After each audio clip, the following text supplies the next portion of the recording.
become? Can't you see it in my face? A demon living in disguise, but you can see the killer in my eyes. I've got a look you can't escape.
What you think about when you're born into a fire?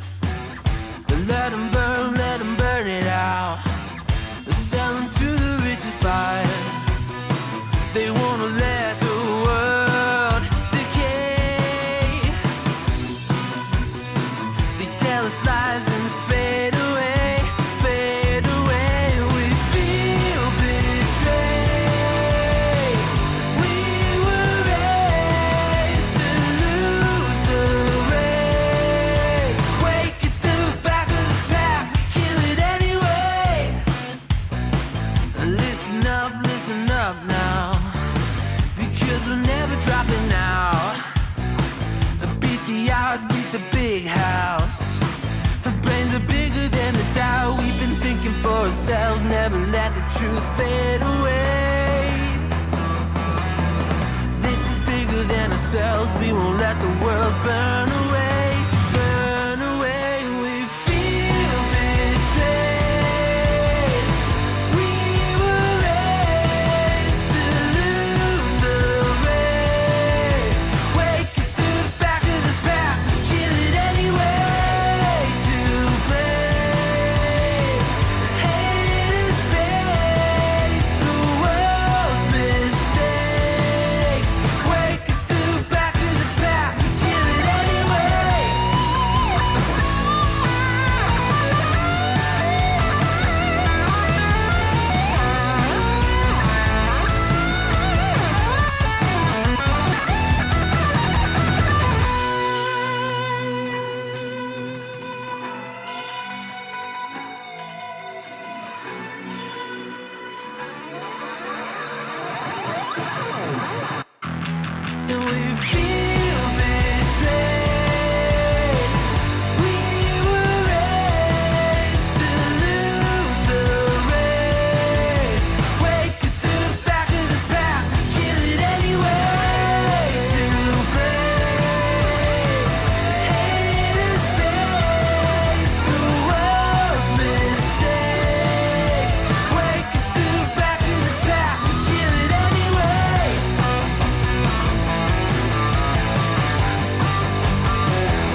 rather be a dreamer, I'd rather be free, I'd rather be a leader, I'd rather be a queen, I'd rather be a singer in a trashy cover band. I'd rather be a closer, I'd rather be clean, I'd rather be a poser in a magazine, I'd rather be pretty much anything else than your machine.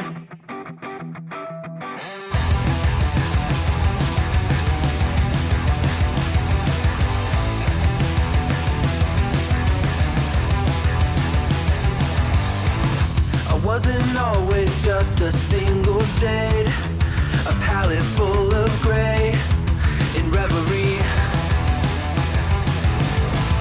And I can burn it brighter than the sun. I have a golden gun inside of me.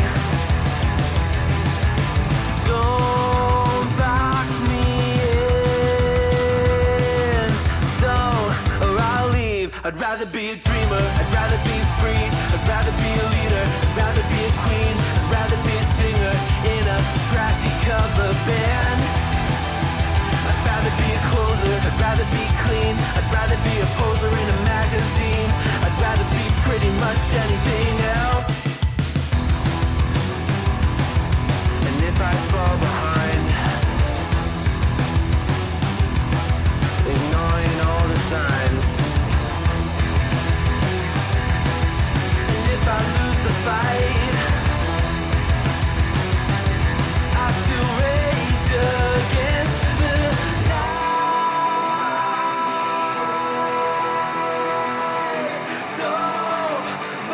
I'd rather be a dreamer, I'd rather be free, I'd rather be a leader, I'd rather be a queen, I'd rather be a singer in a trashy cover band.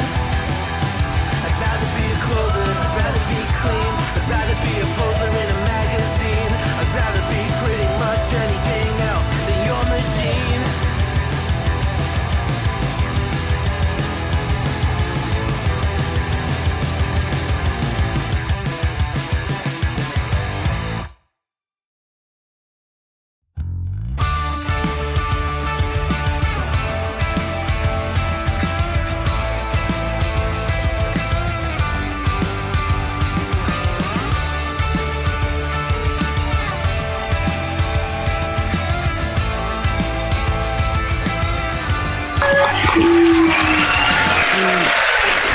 I can't hear you. You guys ready for a great show?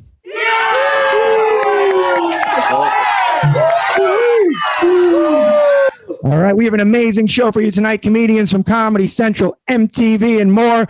I'm going to bring up your host and MC for the evening. She is hilarious, plays all over the country. Put your hands together for Kate Hester.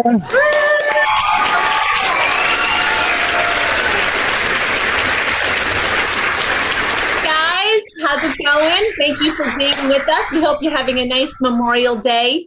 The weather turned lovely, thank goodness. Do you want to press the window open? All right. There we go. I see where that's coming from. All right. So, woo! All right, let's go look at you guys. My cat's here. Everyone say hi to Harry. Harry. Hi, Booger. What up? He likes to lick the lipstick off my lips, and depending on how drunk I am, sometimes I let him, you know? So I'm having sex with the human resources guy at my job. Woo! Yes. It's a good gig if you can get it. I highly recommend it. If you can get the guy who gives lectures on sexual harassment to squeeze your ass in the break room, you get away with whatever you want. I'm eating every day. I'm the one eating everybody's yogurts from the fridge. You know? It's like, keep leaving those Post-it notes, all right, Carol? Actually, none of that's true. Well, it's true that I'm banging the HR guy, but he's been my boyfriend for 11 years. I don't get away with shits. I never got away with anything. And now because of the virus, he's been furloughed, so he's no longer the HR guy. Now he's just the janitor of our house. He went out and bought all this sherry and port and cognac for some reason when the virus was new. So I don't know why, but I've been quarantined with Frasier this entire time. So he's a musician. I always end up with musicians. My ex-husband was a musician. All the idiots that came after were musicians. I have ingested so much musician semen in my adult lifetime. Okay. I just know how to play Wonderwall on the guitar, you know? Not a single lesson. It just comes to me. Anyway, anyone here watch the Kentucky Derby 2 weeks ago? Was it now 2 weeks ago? Still topical. Within the 2 weeks, still topical. Yeah. The horse was disqualified. The winning horse got disqualified. He failed his drug test. He tested positive for some sort of super laxative that you're not allowed to take. Right. And first of all, me as an anorexic, I'm dying to know what the super laxative was for me, myself personally, you know, and I've got a lot of summer dresses I need to fit into. But also, you don't want to be the jockey on the horse that's behind the horse that just took the super laxative. You know what I'm saying? It could be a very unpleasant ride for everybody, you know. Plus, this isn't the first time he's been disqualified. Last year, he got disqualified for punching his girlfriend in an elevator and then trashing the hotel. The owner of the horse was on the news and he was like, this is so heartbreaking. It's so heartbreaking for the horse. He ran his heart out. And it's like, okay, it's a horse. He's heartbroken if there's no hay, like end of list, like that's it. You know, like, he doesn't know. He doesn't even know what day of the week it is. Here's the thing. He meant to say, I, as the owner, am heartbroken that no one now wants to jerk off my horse for $1 million a pop. That's really, really all right, guys. Well, that's enough for me. Let me bring up my co-producer of The Nice Guys, very funny guy. His name is Aaron Ring. Give it up for Aaron Ring, everybody. Hey guys. Let me just spotlight myself because I'm so egotistical. There we go. Okay. Hey, I don't know if you know, but dinosaurs used to be birds, and humans were these tiny chipmunk-like proto-mammals. Now birds are birds, and humans have guns. Humans are the ones shitting all over evolution. If anyone's going to be creationist, it should be birds. Evolution saved our ass. I starting to do some in-person shows, some outdoor shows, especially. And the other day, I did this show outdoors at the Brooklyn Museum. They have a really nice little audience area. Very cool. Very great show. There were about 35, 40 people in the audience. And I'd say 30 of them were very small children. And nobody told me that this was going to be the case. Now, I've got some family-friendly stuff, but it's for my family, and they're assholes. I looked out. I was at a loss. I used to make balloon animals, really, but then I realized that muling drugs was far more profitable, and there went all the balloons.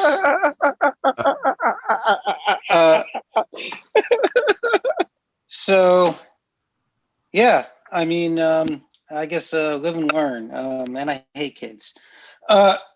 No. But here's a joke I wouldn't tell them. To the optimist, my dick is half erect.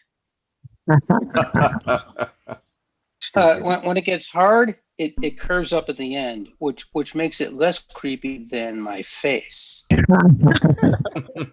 Because think of it, I'm probably going to be checking out your boobs, right? But my dick knows your eyes are up here. I used to get really nervous in front of crowds, so I came up with this trick. I like to picture my entire audience crucified. And then I feel much better because I know Jesus loves me. The kids loved that one. Let me tell you. They loved it. On that subject, I think Pentecostal snake handlers are a little crazy, like just a little crazy. You know who's really crazy? Atheist snake handlers. Because science isn't going to protect you. It's not. I'm really not religious. Although, if I do, probably the first thing I do, kill Hitler. I mean, what is he doing in heaven? He doesn't belong there. And yet, look, I've seen all the brochures. I've seen him there. Here's what you might not know. Hitler was a racist. And we know that because after the war in his bunker, they found a Confederate flag.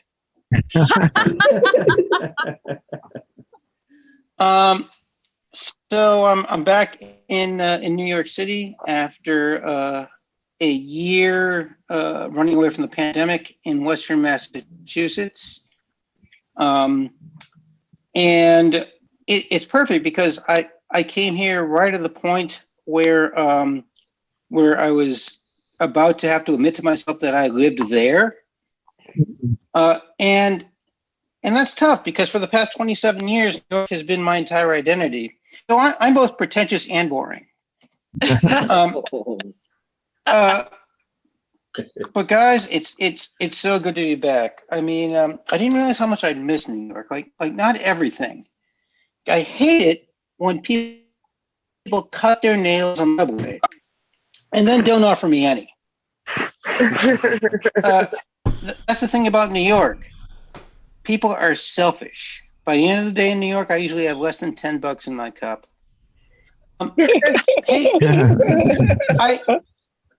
thank you. I like to pay it backward, which is my term for shoplifting. Whoever came up with that line, teach a man to fish, he'll eat his entire life. That guy is responsible for the cod shortage in the North Atlantic. So fuck him. Yeah, I'm saying guy. Forgive me for giving other genders the benefit of the doubt. Hey, when I was a kid, my dad was smoking fish, and he made me smoke the whole pack. Okay, that one died. But I bet you didn't think comedy could be this sophisticated. Hey, let me tell you this. There's this one of my favorite comics. Her name is Wendy Liebman. If you don't know, look her up. She's awesome. Loved her for years, and she recently tweeted what she claimed was her very first joke. I'm not going to tell you the joke, but I will tell you this. I remember hearing that joke. She told it at Catch a Rising Star in Harvard Square in 1991. And I responded to her tweet that I'd seen her do it.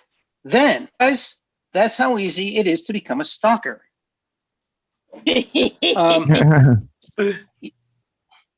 Yeah, I said 1991. I'm 52 years old. I don't think I look it until I end a tweet with a period. Then there's always these annoying reminders. Like the other day, I was talking to this college kid about the 20th century, and he never heard of it.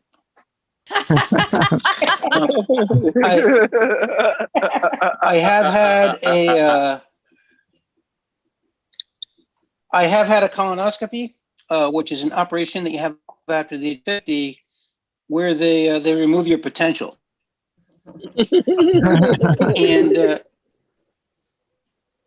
And my eyesight's going, so I had to get porn glasses. They're a lot like reading glasses, but they're for porn. I think worst of all, I found out this kid I used to babysit for died in 1898.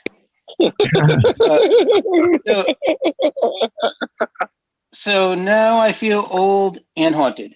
but at least he can't testify.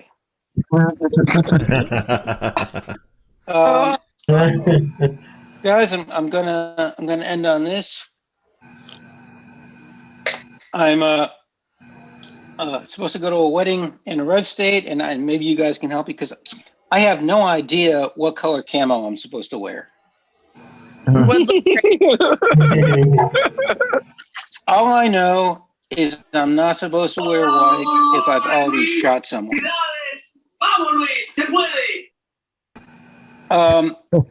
Whoever that is, could you please turn that off? Thank you guys so much for laughing, because I'll tell you right now, if I don't get famous, it's going to be a real slap in the face to everybody I've ever fucked over. I'm Aaron Ring, and it's my pleasure to continue the Nice Guy Show and bring up our next comic all the way from India. Please welcome Kajol Srinivasan. Oh my God, you got my name right. You got my last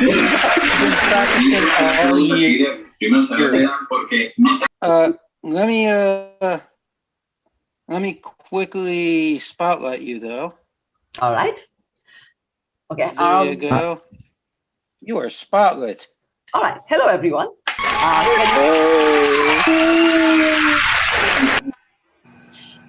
Can you hear me clearly? Am I audible? Yes? Yep. Yes. Yeah, because it's really early in India. It's about 5:30 in the morning. So I'll have to keep my voice down because that's just what women do here.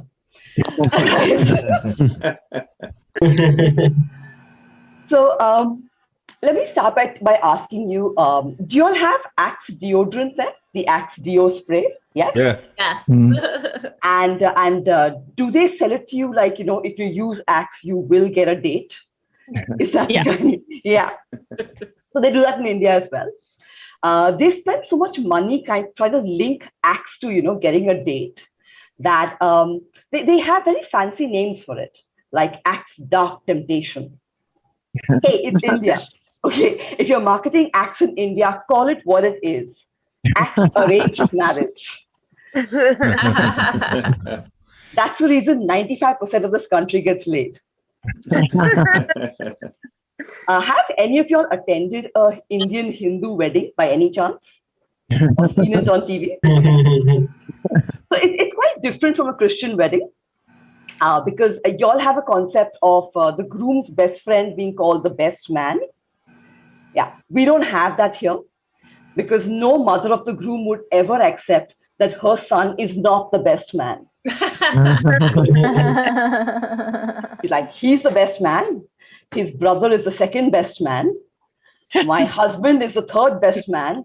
And I'm the best woman. Now, in India, when a couple gets married, the first night is called the Suhag Raat. And before they go into the room to have sex, the boy's mother sends him a glass of milk. It's not to make him last longer. It's just so that she wants him to remember that even while he's fucking his wife, his mother is the important woman in his life. It's creepy. I know it's creepy. People think that because the Indians wrote the Kama Sutra, we know a lot about sex. And, the biggest sexual position in India would be something like 69. Not true. The most common sexual position in India is the 404 not found error. So, but Indians are good at one thing.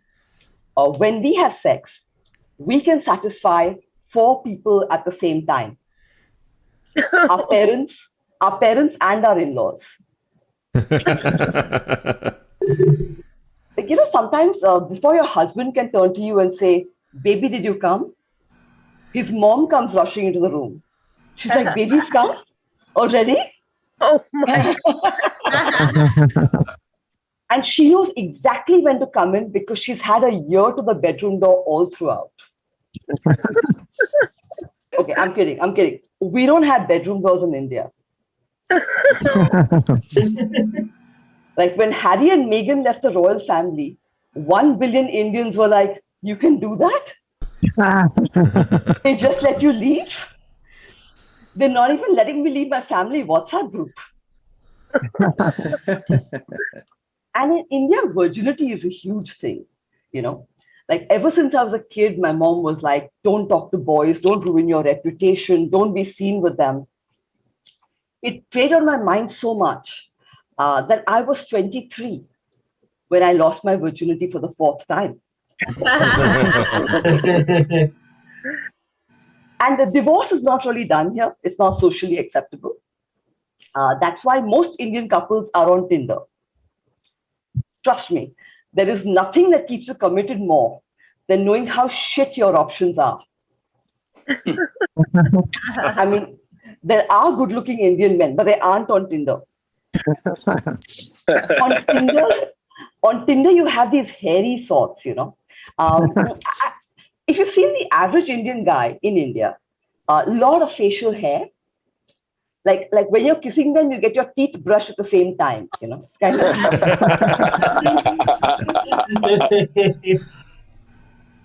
of of course, India is also known for, you know, herbal treatments, you know, Ayurveda and herbal treatments. So a lot of people ask me, what is the Indian secret to avoid aging? Like, how do you all stay young? And there is an Indian secret, you know. Indians stay young by growing a penis. Indian men don't age. Indian women, on the other hand, we stay young by calling people uncle and auntie. Like, if you wonder why Indian people call you uncle and auntie, it's not about you, it's about us. Okay, we just want to show you that we're younger. Now, I'm an engineer, as is most of the country. And engineering in India is a 4-year course for women. For men, it's generally an 8-year course because they keep failing year after year. We call such men super seniors, because when a man is doing it, even failure is a superpower here. So I never had too much respect for Indian engineering men. I wanted to date a medical guy. I wanted to date a doctor. And I did. And I realized that that wasn't worth it because they don't have gratitude in their eyes. Like when you're stripping and you're showing them your boobs, and doctors are like, I saw 4 of these yesterday. You know? Like if you have a threesome with a dentist and a cardiologist, the most they see you as is a co-working space. Okay, that's my time, guys. I'm going to call your host back. Thank you so much. Yeah. Hello, everybody. All right, guys, let's keep this show moving. Our next comic is in a movie right now on HBO that just came out called Rizzo and performs all over New York City. Give it up for the hilarious Molly Densmore. Woo! Yeah. It's Rizzo, but I like Rizzo. Like it's like Grease. It's like she's like the Rizzo. Sorry. Oh my God! Wait, so she was doing stand up at 5:30 in the morning. I feel like an asshole. I feel like an unmotivated dick after that. Holy shit. Also, I want to shit on Zoom shows, but one guy was like ripping bong hits with a cat face, and that was really. You can't get that live unless you're on acid. So, that's cool. And one person looks like he's barbecuing. Guys, I got a haircut recently, and my therapist told me she thinks I look like I'm from the 30s now. Like that's not awkward as fuck to put in the middle of a session. I was like, it's hard to talk about my depression when you think I'm from the Great Depression. To her credit, though, my name is Molly Densmore, and if you switch the first 2 letters, it does kind of sound like a porn star from the 30s.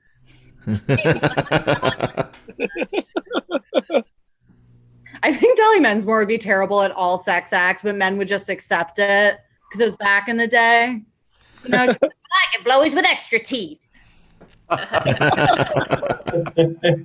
hand jobs feel like sandpaper, and I have the Spanish flu, tuberculosis, and polio. Let's make whoopee, you know?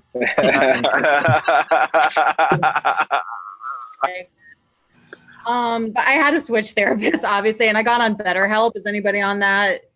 It's like a dating app for therapists. They match you to a therapist, and I unmatched my first one solely because her last name was Butts. I am more immature than I am depressed. I can't be a clown. Name Butts. That's Dr. Frida Butts. That's not. I don't know if that was her first name, but I hope it was. I switched to a therapist with the last name O'Brien, so that's better because I'm an Irish Jew. So I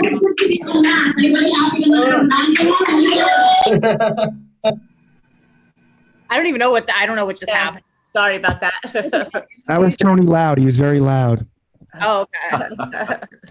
Oh God, I forgot that stupid joke. Oh, that I'm an Irish Jew and I feel guilty, but I don't want to talk about it. Is that a good joke? I wrote it. Okay, it's fine. So yeah, there's no way for me to transition to this next thing. So I was sexting a person, a gentleman caller. I'll make it classy. I sent him my boobs, and his response after I sent it was, "What is that?" Which is never what you want to hear. When you said, I freaked out. I was like, "Do I have a third tit? Like, what is it?" And okay, this is gonna sound insane. I don't believe in like paranormal shit. I know that humans are designed to see faces where they don't exist. I'm sure this was a reflection, but there was what looked to be a ghost face between my boobs. Not the rapper, I'm white, but they wasn't hot. It looked like they were voting the devil. It was scary, and I don't know what to do. Now I think my tits are haunted. Like it creaks when I take my bra off. You know, there's like a fucking weird laugh, but there's like, you know, between my nipples. I'm scared. I don't know what to do. It's scary. To be fair, that is probably the happiest ghost ever. You're like, oh, you're in a graveyard. You're in an abandoned hospital. I am smushed between boobs. For eternity. Yeah, I don't know. I had to call an exorcist and he put holy water on me. It was a very awkward wet t-shirt contest. And it burned because I am a Jew. Like a space laser, we control them. I don't know what that sound was. But yeah, ironically enough, the guy did ghost me, so I guess he was scared. He was scared, but whatever. I'm better off with the tit phantom. At least he's available. I'll leave you with this. I'm single, which is probably apparent. I'm texting phantom boobs, and I don't know. I'm weird. I need to like somebody to have sex with them. It's so annoying. It really is. I miss my 20s. I could fuck a lamppost as long as it hated me. But I went on myriad terrible dates before the pandemic, and this was the worst one. This guy was essentially saying that NAMBLA isn't that bad. If you don't know what that is, and I hope you don't know, but association, I know. He was like, well, Walt Whitman had a 12-year-old boy. But I had to call my therapist immediately, and she was like, that's what you look like. It's a 12-year-old boy from the 1930s. $500. All right, thanks, guys. Yay! Okay, one more time for more. Guys,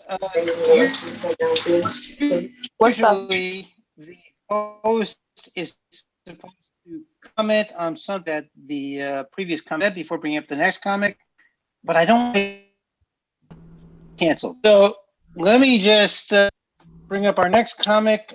He performs, well, all over the place. His name is Tony Loud. Tony, you there? Hello? I'm here.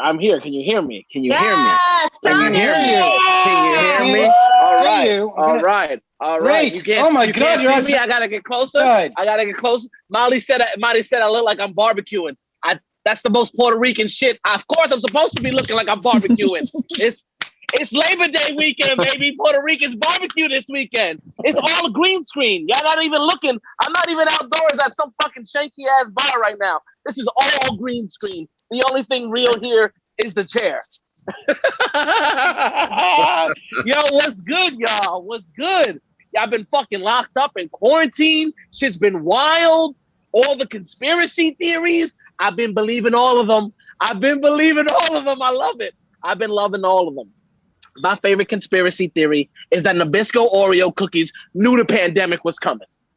Last year we had fucking 3 Oreo flavors. Regular, double stuff, and the Golden Johns. Those are delicious. April through August, 75 fucking Oreo flavors dropped. I'm over here in Jersey. They're fucking selling lasagna Oreos. They selling in Jersey. The Italians around here are buying them up by the case. The Italians haven't stopped buying them.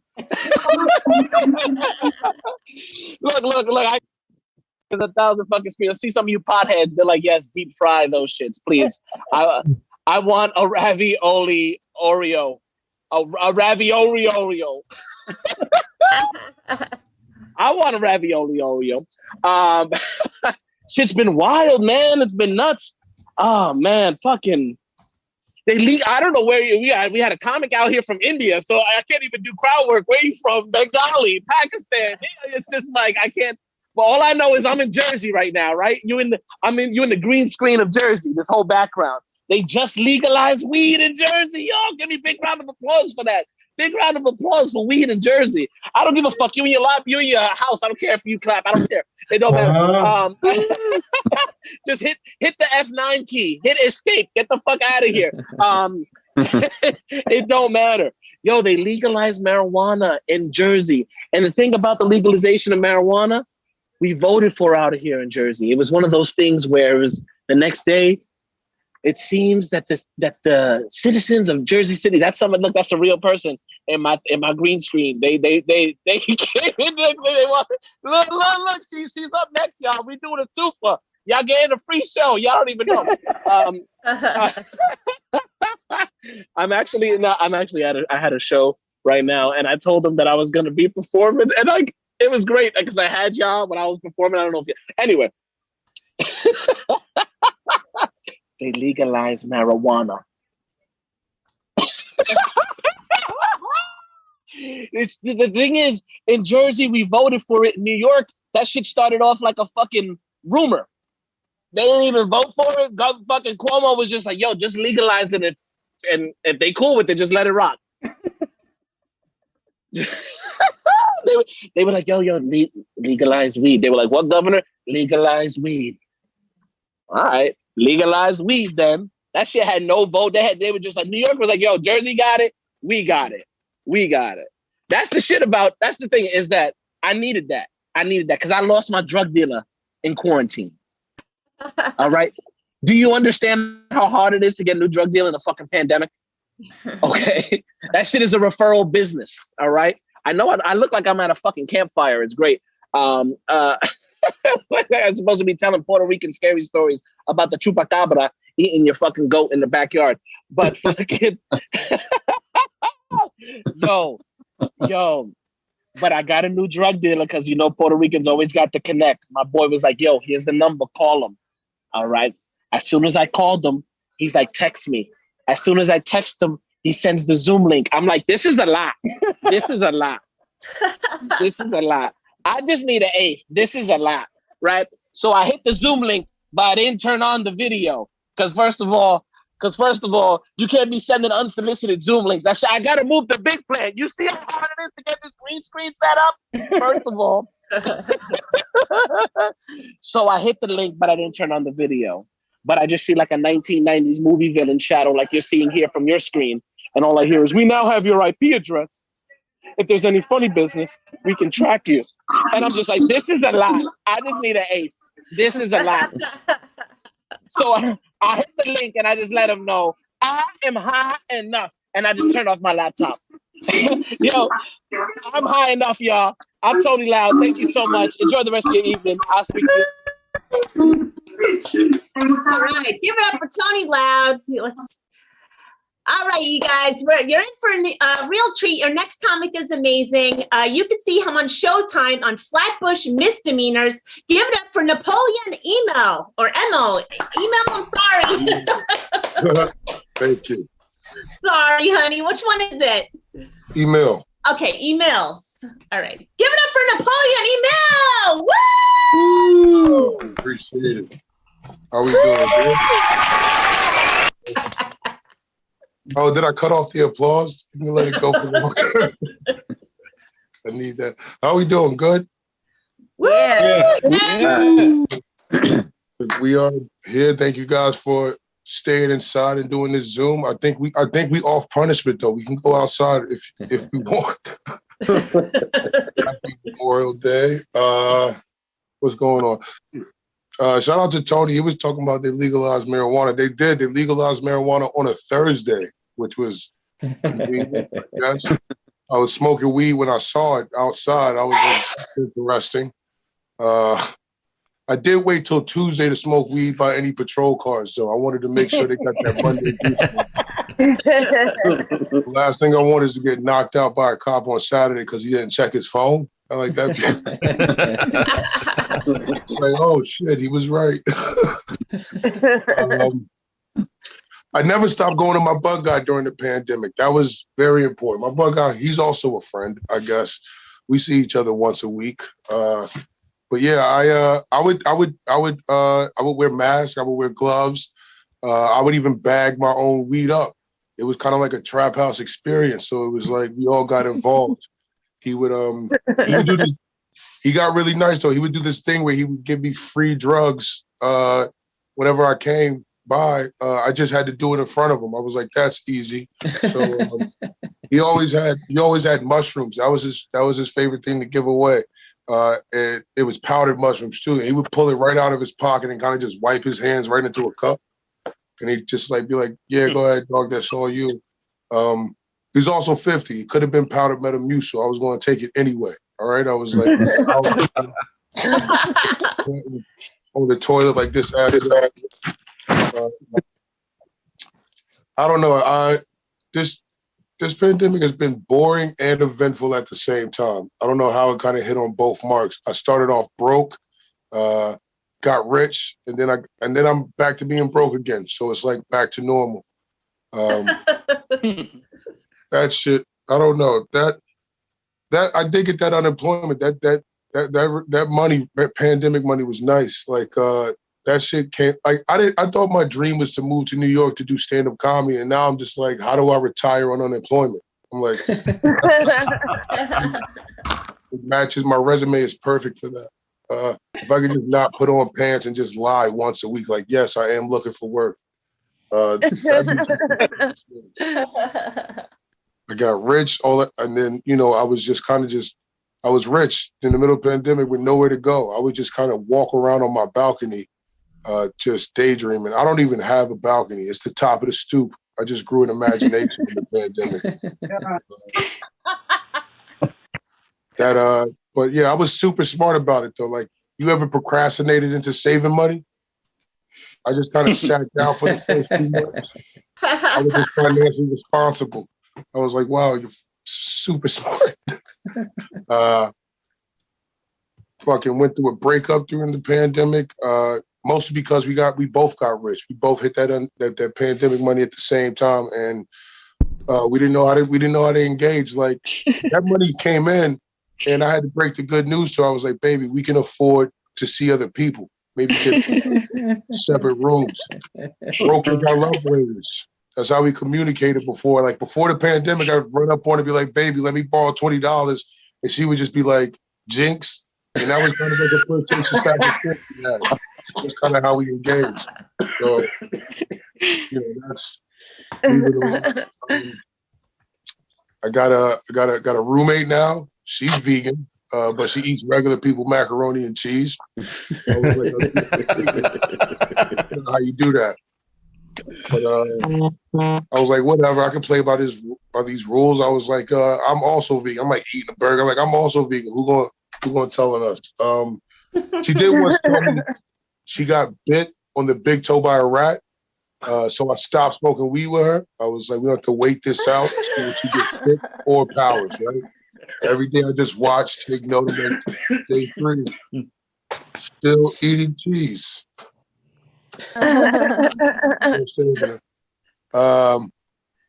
What else?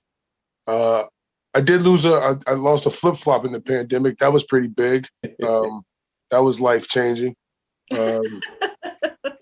I like sometimes I bring it up and people laugh, but it's still like pain and confusion at home.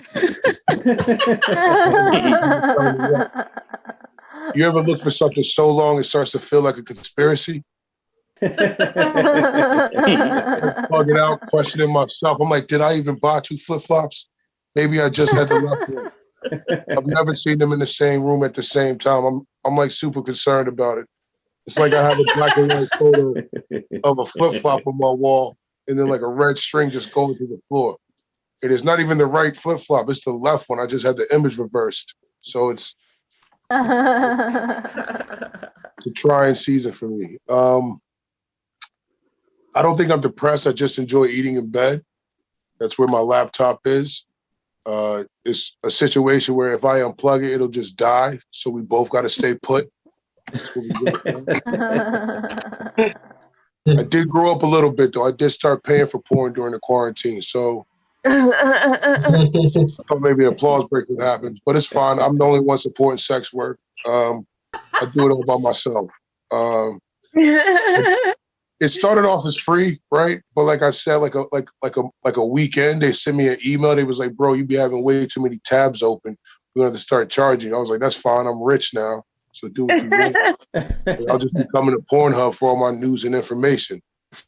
I have made a decision to stop looking at white dudes in porn. So I'm strictly just searching BBC at this point. I no longer into watching white dudes have a good day anymore. So something I can't relate to. It doesn't even look like my dick at that point. I'm like, I came here to jerk off, not roll my eyes. So to move onward and upward with my porn selection. What else?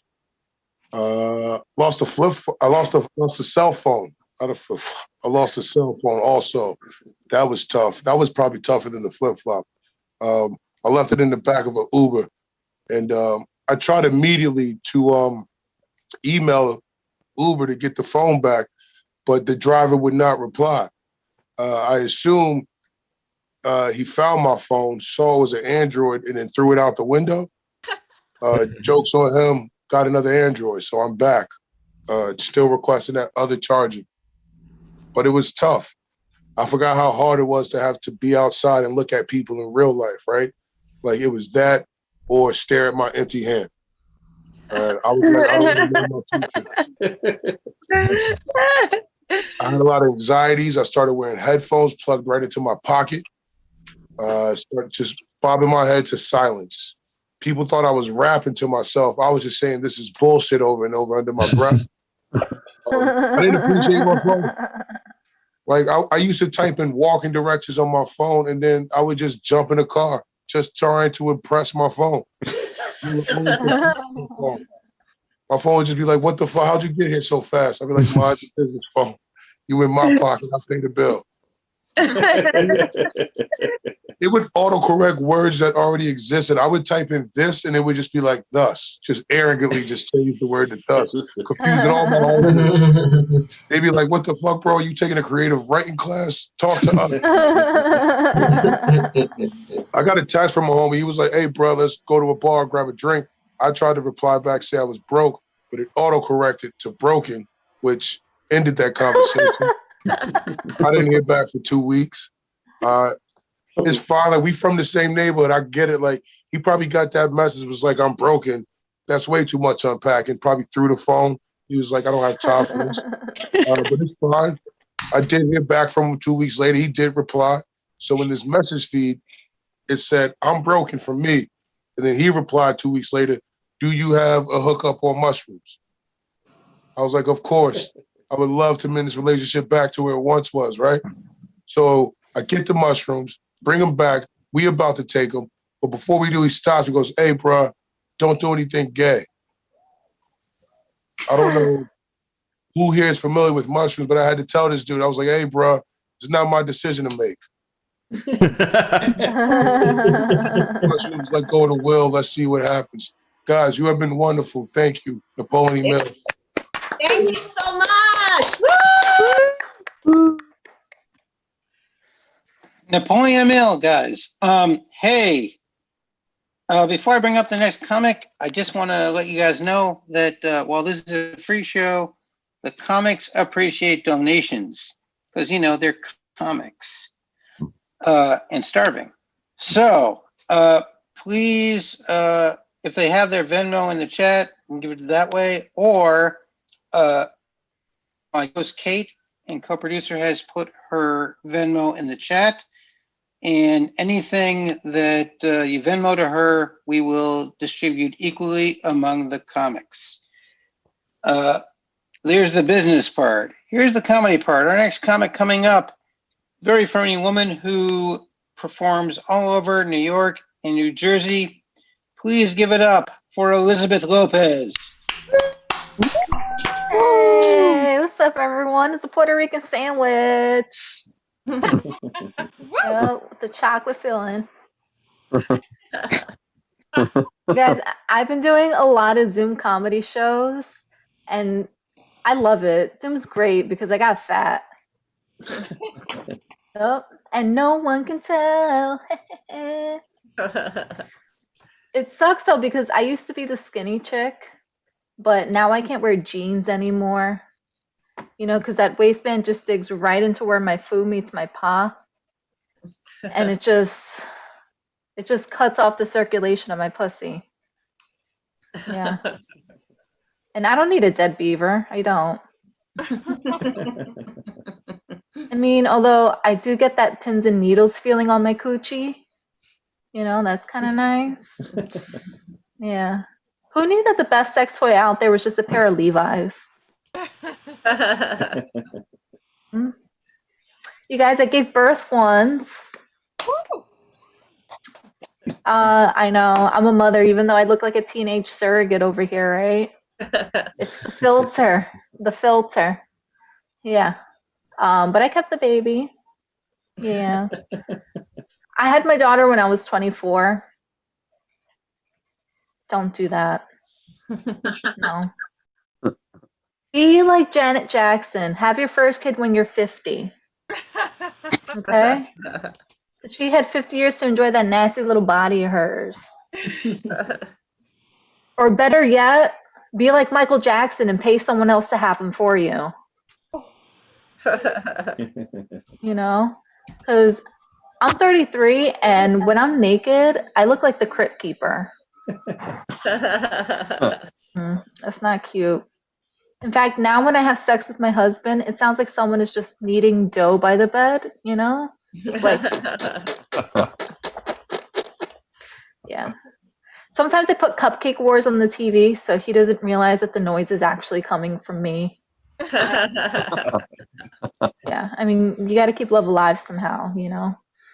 Especially in these times. In fact, when I just told that joke, I queefed. They're uncontrollable. I don't know.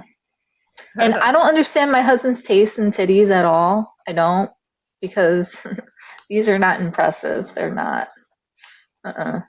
They look like the last soup dumplings at a buffet. You know, like, oh, they're leaking. Oh, like I guess I'll put them in my mouth. Guys, it's true what they say. Parenting is very hard. It is. In fact, I can't believe that I have 10 more years of this shit left. Unless I get lucky with the teen pregnancy, because that shit is not allowed in my house. Sorry. Pregnant, you're out. It's how we roll in the Lopez home. I don't know. So I'm trying to get my daughter pregnant. I mean, not now. She's 8, okay? I'm going to wait until she's at least 11. I hear that's a real shit age. In the meantime, I'm brainwashing her. We watch Teen Mom together. And then, I make comments like, isn't it cool that the mom and the kids go to the same school?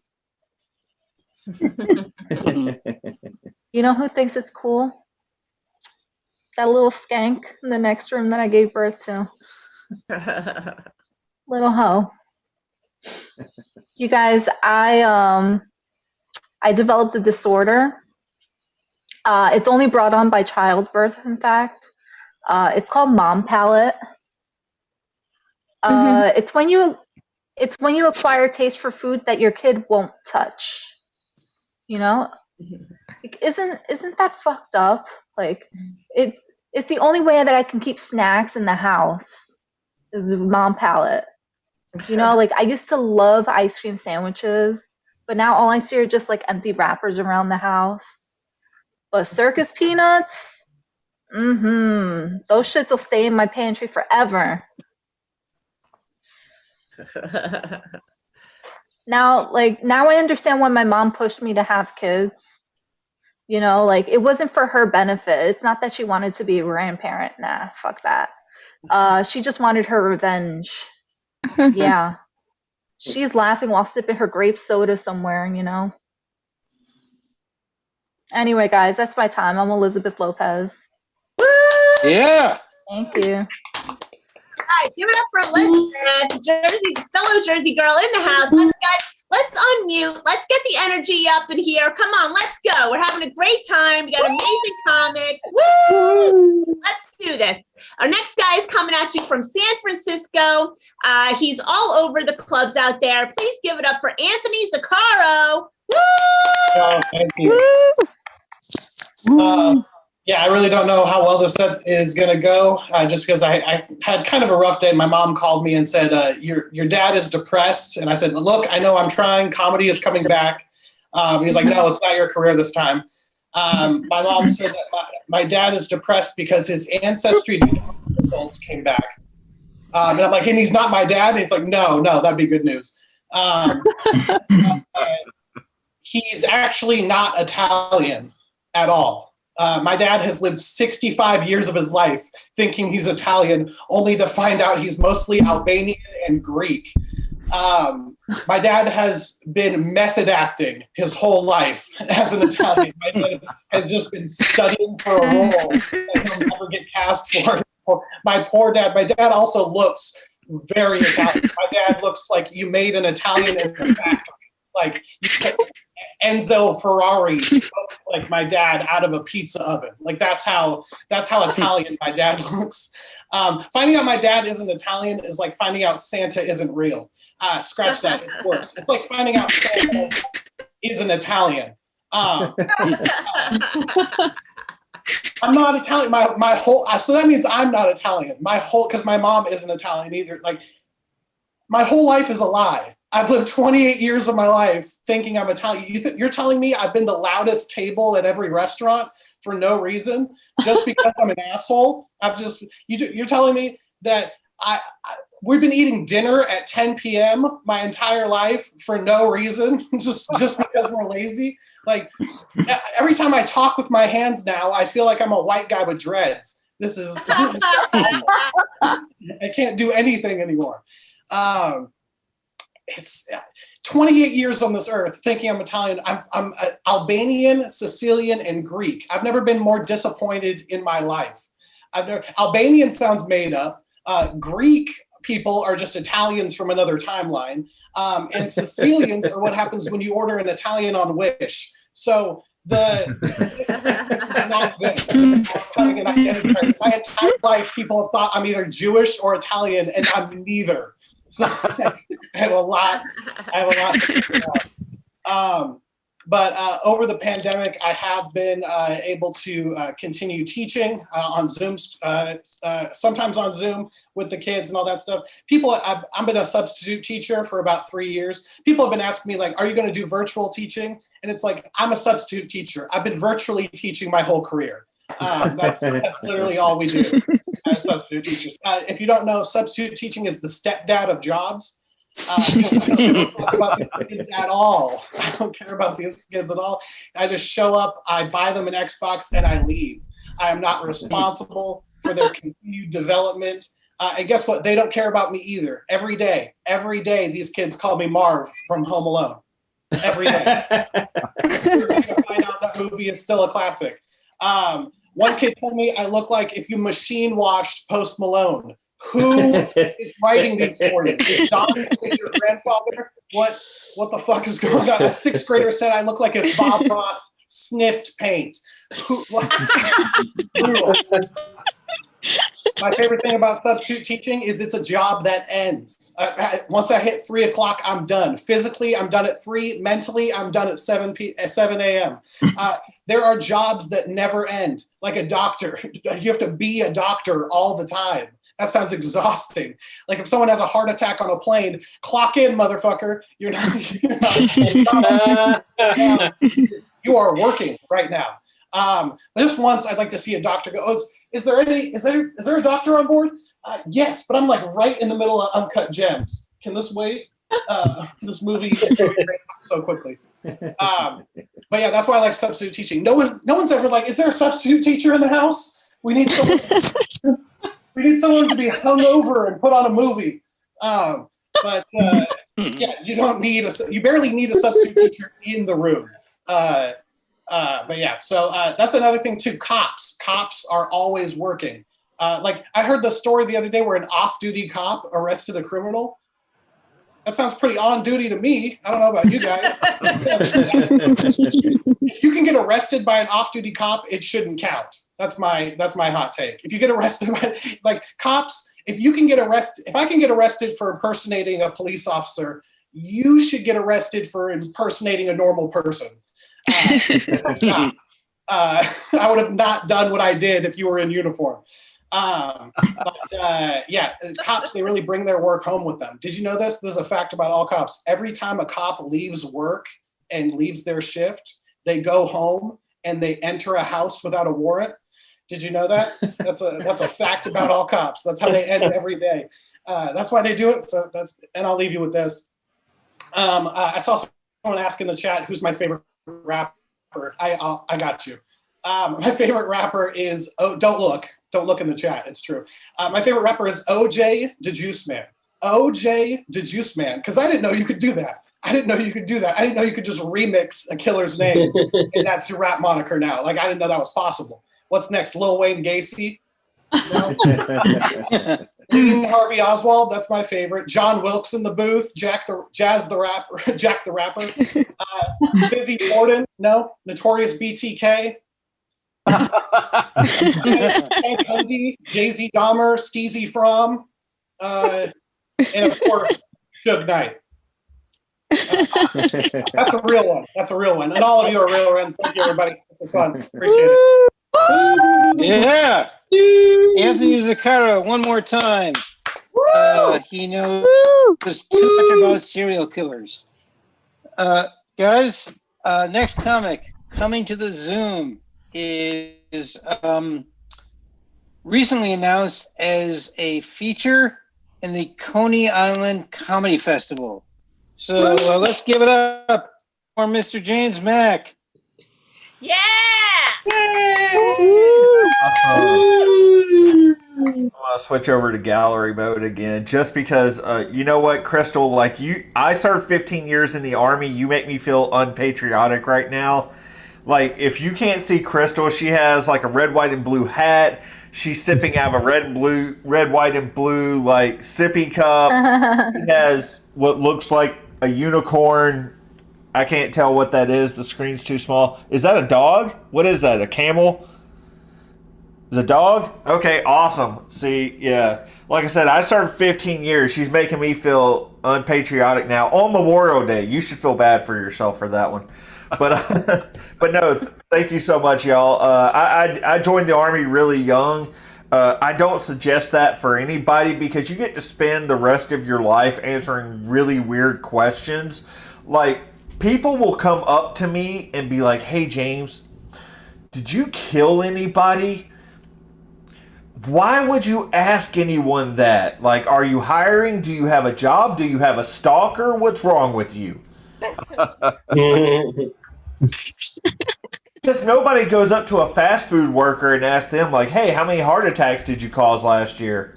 Because there's only 3 types of people that get asked that question. Veterans, the governor of New York, and babysitters named Casey Anthony.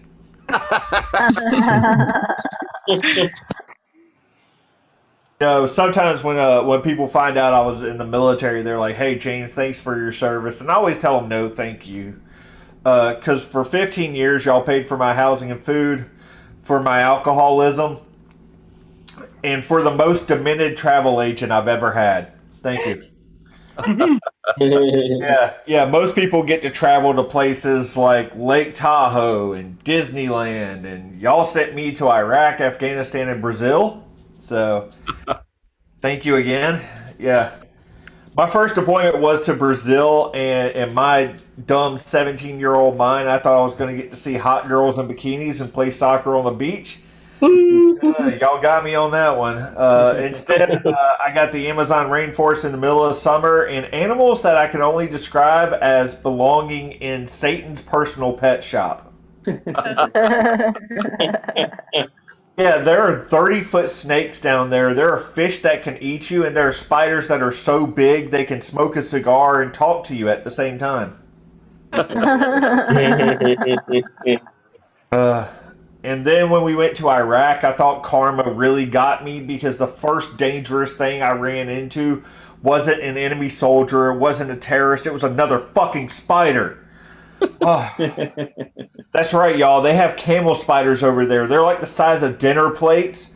And I was like, man, I know I wear green, but did the Army confuse me for the Terminex guy? Like, this is bullshit.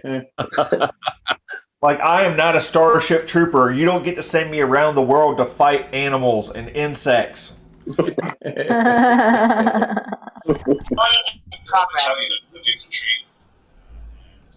Oh, somebody's watching TV while I'm doing my set. Thank you. I have divided attention. But, no, and I do have PTSD from that, and but I have convinced my mom that it stands for being pretty, tempting, sexy, and debonair. So. That's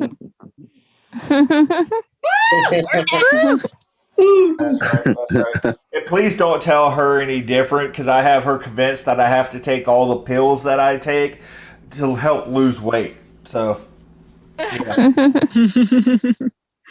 And I know some of y'all are like, James, why would you need to lose weight? You're a veteran. You're supposed to be in really great shape. Well, round is in shape, so fuck you. Yeah. I'll take it. Hey, who said I'll take it? Just keep that in mind as I tell this next joke. All right. Now, some people, when they find out I have PTSD, they're like, James, are you on any medication? Yes, I am. I'm on all the drugs that your taxpayer money covers. Thank you. No, I am on an antidepressant, y'all. But one of the things that I found out about my antidepressant is that it can cause erectile dysfunction. But hold on, don't feel bad for me yet, because there's 2 different types of erectile dysfunction, y'all. There's the kind that make you take the blue pill, and then there's the kind that make it seem like you're always on the blue pill. I have the second one. Yeah, and if you're wondering how that can be a bad thing, guys, why don't you ask any lady you know if they'll give you a blowjob if they know you're going to last for an hour? Ladies? Yeah, so I'm taking an AD that causes ED that stops me from getting BJs. How am I supposed to be happy? One of the other things about my PTSD is I get paranoid every now and again, but everybody gets paranoid. And you ever driving down the road, you take a right-hand turn, the car behind you takes a right, then you take a left, they follow you. All of a sudden you're like, oh, shit. Is that the FBI? Is that my ex? That's not what really scares me. What scares me is when I'm the car behind them and the car in front of me is taking every turn that Waze says I'm supposed to be taking. So now I'm like, oh shit, am I the FBI? How did the CIA get a time machine? This is bullshit. Now the the other thing about my PTSD is I do have social anxiety, so these Zoom shows are great for me because if I get really nervous or I can just shut the laptop down. Yeah, but I found out that doesn't work very well. But I found out that doesn't work very well in real life because when I'm tired of talking to the cashier at the grocery store, they get really mad when you push their head down. Okay, most of them do. One girl gave me her number. It's fine. So, yeah. I'll be calling Kelly later. So at least I think it was a girl. Anyways. No, the way I try and explain my social anxiety is it's almost like a fat kid a fat little scared kid in my head. Except for I know the fat's not in my head. It's okay. Kind of like, remember when you were a little kid and you told your dad that there's a monster in the closet, and no matter how many times he told you everything was all right, you knew Uncle Bob was under the bed. Oh. Yeah. Now, despite doing stand-up, I also do public speaking. And last year for Veterans Day, I got to go talk to a group of middle schoolers. And one of them raised his hand, and he was like, "Hey, Mr. James, is war like Call of Duty?" No, it's not. There's no pause button on a bullet, man. There's no easy setting on Afghanistan. Not unless your dad's a politician. Now, one of the things that the medication doesn't help with is it doesn't help with flashbacks. If you don't know about flashbacks, you get to relive your worst moments in life over and over again. Kind of like when Biden looks at a set of stairs. But I always wondered, why can't we have a good flashback? Like the first time your dad took you to a ball game, or your first kiss, or the first time you got a finger in the butt. Just to the first knuckle, guys. It's not gay after till the first knuckle. Okay. But like, I remember my first kiss. Like, I was all excited, and she was really firm, and I'm not allowed in that cemetery again, y'all. Oh. All right, y'all. My name's been James Mack. Thank you so much.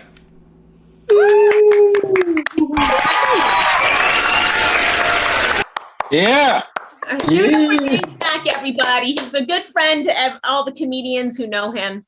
All right, guys, we're almost there. This has been a great show. Your next comedian, he is the co-host of the MDK Squad podcast. Give it up for Kevin H. Brady. Woo! Hello, everybody. I'm kind of excited. My wife and I, we got some good news. We're looking at buying a house. It's it's kind of scary. It feels really grown up, but it's forcing me to accept that we want different things in life. For my wife, she really needs a modern kitchen. She really wants like modern appliances, stainless steel surfaces, kitchen prep area. I don't know why she needs any of it because I've only ever seen this woman make salad. Like, she doesn't need all that. Now, me, on the other hand, my concern is 100% in the bathroom. I need to have more than one toilet. I don't think that's asking a whole lot. I'm going to be 36 in a couple months. Middle age is on the horizon. I got prostate exams to look forward to. And, I can't be fighting over a toilet. I can't. But another thing that I really want, I need to have this. I need an adult-sized bathtub. Mm-hmm. I really do. I've lived in apartments for the better part of the last decade and a half, and I can tell you that no apartment bathtub is going to work for anyone over the age of 10 years old. All right. I've measured my tub. It's 4 feet long by 2 feet wide by 18 inches deep. Those are the same dimensions as a child's casket. And, I'd like to think of myself as a bath man. I'd like to think that I'm a man of leisure. I can enjoy a bath, but, I'm 5'10", 200 pounds. You know, I can't fit comfortably in a bathtub. You know, I'm what you call an American-sized man. All right. And as an American-sized man, there are a few things that I take into account day to day. You know, I always carry extra deodorant with me in case I need to reapply during the day. I'll always take a St. John's aspirin in the morning to help with joint pain. I never wear white because I'm absolutely convinced I'm going to get chocolate on myself, even if I don't remember eating any chocolate. And that's because I have a strategic chocolate reserve hidden in my closet because my wife insists on making artisanal microgreen salads instead of pork chops.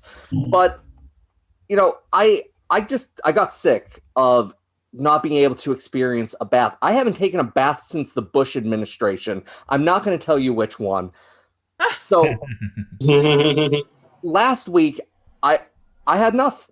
I was determined to take a bath for the first time in decades. And you guys, I got stuck in the bathtub. So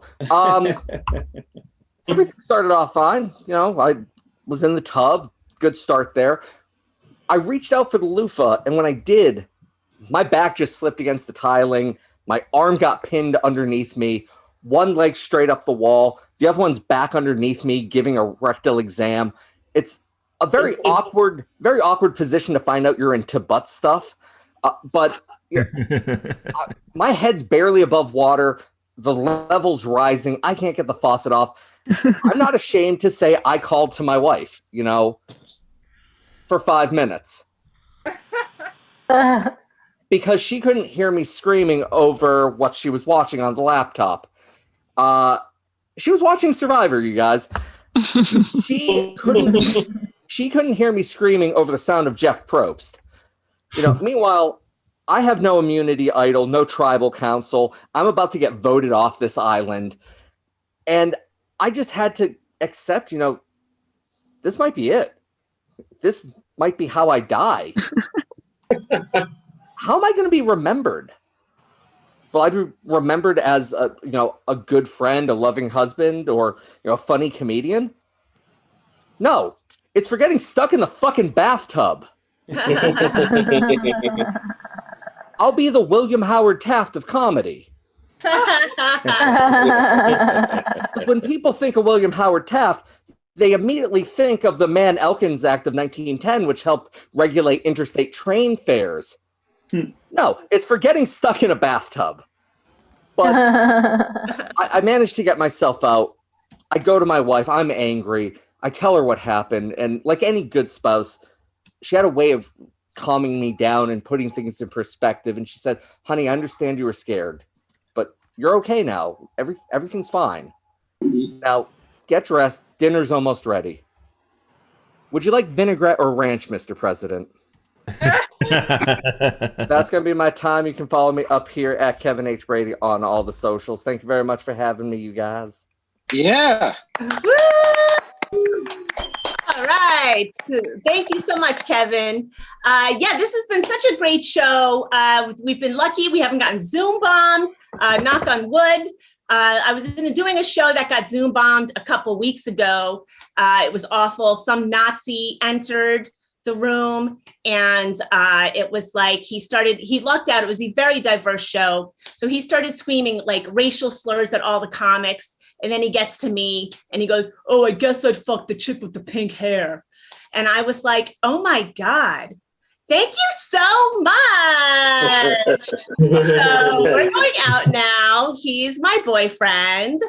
So, I was like, honey, don't forget your hand sanitizer when you storm the Capitol. So let's see. Is Jared here? Okay. All right, guys. Up next, you're in for a little treat before we bring up Judah Friedlander for you. He performs all over New York City. He's really funny. Give it up for Jared Waters. Woo! Yeah, what up? Good to see you guys. Anybody single in here? Any single people happy to be single? Yes. Appreciate that. Yes. Shout out to single people. I read this article that said the United States is the largest country in the world for single women. I don't know if you guys noticed that. The largest country in the world for single women. And they say the reason why, because this is the largest country in the world for short single men. Have you ladies ever noticed that? Yeah. I see. Yeah. Any ladies ever been with a short man before? Have you ever snuggled up with a short man and felt like you were in the bed with a koala? You ever felt like that a little bit, right? Like your back is extremely warm, but your ankles are cold as F in that bed. Have you ever been like that before? He's like, dude, hold me. He's like, I'm only 5'1". Let's turn on the heater. That's what we bought it for, right? And they say, I'm not a woman. They say women don't like dating short men. They say short men have this rare disease called Napoleon complex. Do you ladies believe in that? And they say short men are very aggressive. That's what they say, Crystal. I personally don't agree with the size of Napoleon complex. They say it starts from 5'7" and below, and I'm 5'7". I don't got Napoleon complex at all. My lady, she's 5'10", right? And when she goes out dancing with her girlfriend, she becomes 6'10". Does that make sense, right? And I freaking love it. We just walking together holding hands. We look like Bubbles and Michael Jackson as we walk around Times Square. You know what I mean? Good. I recently just got married a month ago. Excited about that, right? Thank you so much. We had to postpone our wedding this past pandemic. It was rough. A month before my wedding, she got quarantined down in Belize for 6 months. So I was all alone for 6 months. And honestly, you know, best sleep I got in my life, to be honest with you, best sleep I got in my life, you know? And it's not, she's just very tall, so there's a lot more space inside a queen-size bed, you know? We've been together 9 years, 9 amazing years. I love her skin and love her eyelashes. I just bought a couple pairs, so hit me up if you're looking for some. Got the eyelash pair and the glue. Got the glue as well. Very important, right? So we've been together 9 years. It hasn't been all rainbows and butterflies. Year 4, she broke up with me when I moved to New York, because I'm from Tampa, Florida. She said I lost myself in this city. And to get her back, I had to pretend I lost myself, which is very confusing for me. You know what I mean? I had to pretend like I didn't know who I was. And we had to do therapy. I saw a stylist. I put this earring in my ear. Now I look like a Dominican baseball player. That's what I look like when I'm walking around the streets. Sometimes when you go through relationships and breakups, you try to see, did you miss out on anything, right? And I thought I could move on, but I couldn't. Has anyone ever been so lonely? Have you ever cried in a cold shower while holding an ice cream sandwich? You ever been that lonely before? You have to activate that Sam Smith playlist when he had diabetes, that pre-diabetic Sam Smith. That's when he made his best music, right? So we met 9 years ago in Orlando, Florida, right? We met in Florida, and we're Florida people, right? And our first date was at Disney World. I took her on her first date to Disney World, and I was trying to be funny on the first date, and I proposed on the first date, trying to be funny, but she was very scared when I did that, very scared, because 60 people came out of nowhere and started taking pictures. Mickey started clapping and stuff like that. It's like, oh my God, are you going to say yes? She goes, I just met this dude today. No, I'm not saying yes, right? So what happened was 7 years later from this day, we go to Paris, France, and I took her to Disneyland Paris, and I recreated that moment all over again, right? I got down on one knee. I gave her an infinity stone. She said yes. Beautiful. The only problem was she got drunk on the engagement party. She was waiting for 7 years, so she got effed up. And she's a Florida girl, but she's Caribbean and Spanish, so she has a beautiful accent sober. But when she's drunk, her accent's annoying very fast. Does that make sense? So she's belligerently loud in France, like, me want food, me want chicken, me want. I said, listen, Lord Farquaad, let's get in this Uber. I'm ready to go, right? Let's get in the Uber, right? I'm trying to get in this Uber, and she's drunk. So I finally get in the Uber, and if you ever been to France, there's a lot of roundabouts in France. So she starts spinning, and then she projectile vomits in the Uber, right? Cannot make this up. And that's a $300 fine. So I'm trying to apologize to this Uber driver. He's cursing me out in French, and I got to get her from the car back to the hotel. I don't know if any man's carried a drunk woman before. You don't want to carry a drunk woman in Paris, France, because everyone's watching you. Because everyone's watching me carry this lifeless woman throughout Paris, France. Everyone's like, what's going on? I'm like, American love. That's what it looks like. American love. USA all the way. USA all the way. And we finally get to the hotel. As I walk her in the elevator, the bellboy puts his hand in the elevator. I was like, what's wrong? He said the hotel elevator is broken, so I have to take her up 5 flights of stairs, right? And she is not using her legs at all. She's taller than me. Now she's heavy. Does that make sense? First floor, taking on the break. Second floor, we're taking on the break. We finally get to the 5th floor, put the key in the door. I lay her gently in the bed, but like my neck is hurting, my back is hurting, my arms are sore. And I go to the bathroom in the hotel, and I look myself in the mirror. Then I ask myself, I was like, hey, yo, how did Bill Cosby do this? Like, how is he freaking doing this? You know what I mean? Well, ladies and gentlemen, that's my time for the night. I hope you guys have a wonderful night. My name is Jared Waters. Have a great night.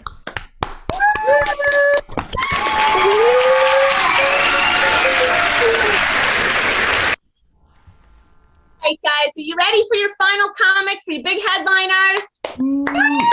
Yeah.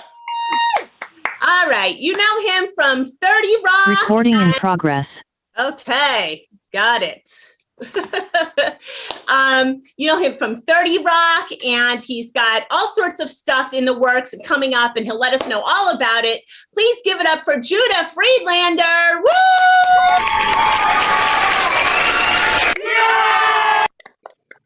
Thank you, America. Thank you. You're welcome, Canada. Kate, thanks so much. Keep it going for Kate, everybody. Really solid, strong work tonight. Well done. Welcome, everyone, to the United States of Florida. Welcome. People are always ripping on Florida, saying it's fucked up, it's messed up.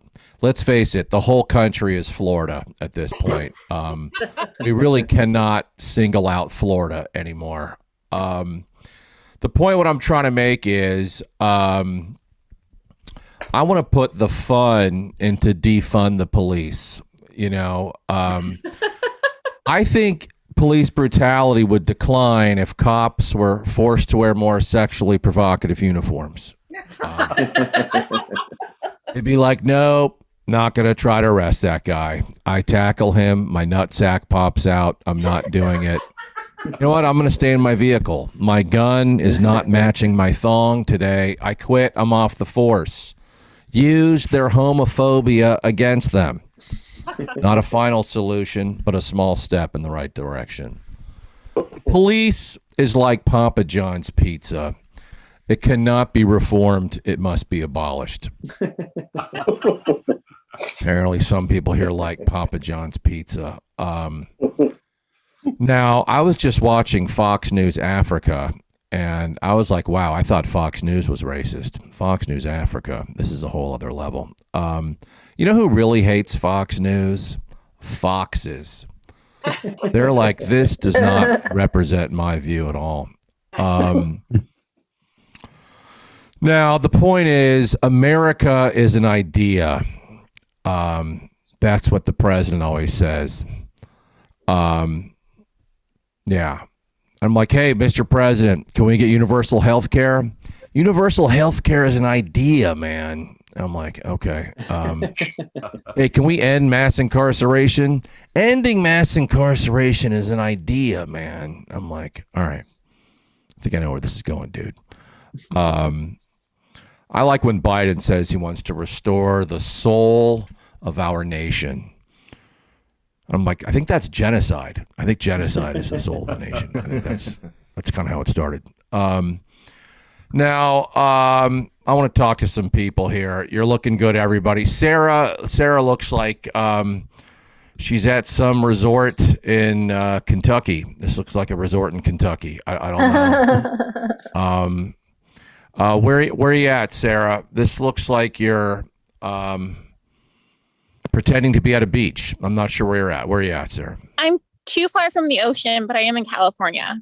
California. Yeah. Okay, I call that Mexico. That's Mexico's land. That's stolen property. I go by 1821 rules. Where in California? Very nice out there. In Sacramento. Sacramento. That's the capital of California. The backwater of California. Yeah. Okay, I didn't want to say it. You did. Hey, at least you're the backwater of California. At least you got water. A lot of California doesn't have water. So take what you can get. Now, what's the difference between an expat, a refugee, and an immigrant? Some people basically say, well, an expat is an immigrant with money, and an immigrant is a refugee with money. I disagree. I think an expat is someone who now lives in another country because their previous country already had too many people named Pat. And we're like, we have too many Pats, so you have to be an expat, okay? And here's a list of countries you can go to. Now, Alex H., where are you at tonight, Alex H.? You look fucking cool. Jersey. You look City, like you New teach Jersey. fishing to chess pieces. You look cool, man. You look like you're operating on a whole other level, man. I like you. Thank you. You're in Jersey. I like you even more, Alex H. Well done. Now, what does the H stand for? What does it stand for? Heights and Raider. Very nice. Very Thank you. nice. A little Thank you. scary as well, but very nice. Now, racism. Are you for or against it? Where do you stand, everybody? Let's get to know the crowd. Wow. Against. Some against, racism. and it looks like a few confused. Okay. The way it happens sometimes. It's the way it happens. Can we end racism? Is it possible to end racism? Can we stop all the racists from being racist? I think maybe 10%. So we can't stop racism. We can't stop people from being racist, but we can slow them down. So when I'm president, I'm starting the Heroin for Racists program. You got all these politicians complaining about the tragedy of the opioid epidemic. I'm like, this is a beginning. This is a good start, the opioid epidemic. All right. This is our first step into slowing down racism. We're not going to end it. We're just going to have it go into a downturn. Thank you, OxyContin. Now, I just wrote an article for the DeVry Times. It's coming out tomorrow. I want you guys to check it out. It's really, really good stuff. Now, let's switch up topics for a second. Let's talk about couples. How do you know when you're actually a couple? How do you know? It's when the third person in your trio finally freaks out and says they can't take this shit anymore. You guys are fucking creeps. Then you're a couple. Glad we all can relate to this. I think most people become a couple when they agree they hate the same people. Then they're like, you know what? I think we're perfect for each other. I think this is it. Now, we've done a great job of fighting this pandemic as a nation. All the aerosol scientists for over a year have been like, it's airborne. And then the CDC's like, quick, wipe down all the doorknobs. And we're like, okay, good job, everybody. No surprise, really. I mean, we are a species who still wears shoes that are not in the shape of our feet. So people are like, wow, these shoes really hurt my feet. Yeah, it's because your shoes are shaped like a canoe. Your shoes are a triangle. And your foot is shaped like a brick. Do you see the fucking problem there? We've been on the planet a long time. Let's figure out the shoes. And then we can figure out the pandemics. Now, any questions? I might have to be president someday. Any questions about what's going on in the nation? I'm here for you. Any questions at all? Judy, we have a question from Twitch from Jessica, who wants to know if you think we should have a national insect. A national insect. Well, you know, I think it might have to be the cicada. I think we should, and I think it should be the cicada. I'm a big cicada guy. You can go to my Instagram and see some of my cicada photos. I love cicadas. For 17 years, they live underground. And they finally, after 17 years, they claw their ways out of the ground. They look around, and we're like, all right, we'll live here for a month, and that's it. Let's call it, guys. Now, a lot of the government wants to ban cicadas because they come from underground, which means the devil. The devil. These are the devil's bugs coming up. I see Christians every day just stomping cicadas, going, fuck you, devil bug. I think it's wrong. I think it's wrong. Now, let's talk about gaslighting. Really bad. Also releases a lot of aerosol. So not good on a lot of levels. Now, a lot of senators recently have been complaining about the Mexican drug dealers coming to America and taking over the meth business. And they've been yearning for the days when America sold all the meth. And I think they might have a point, these guys. You know, you gotta buy American, everybody. Now, do you all think that the United States, do you view us as colonizers? Anyone? Yeah, totally. You? Okay, I prefer the term diversity spreaders. But if you want to go that route, hey, that's your freedom. I'm actually going skydiving tomorrow.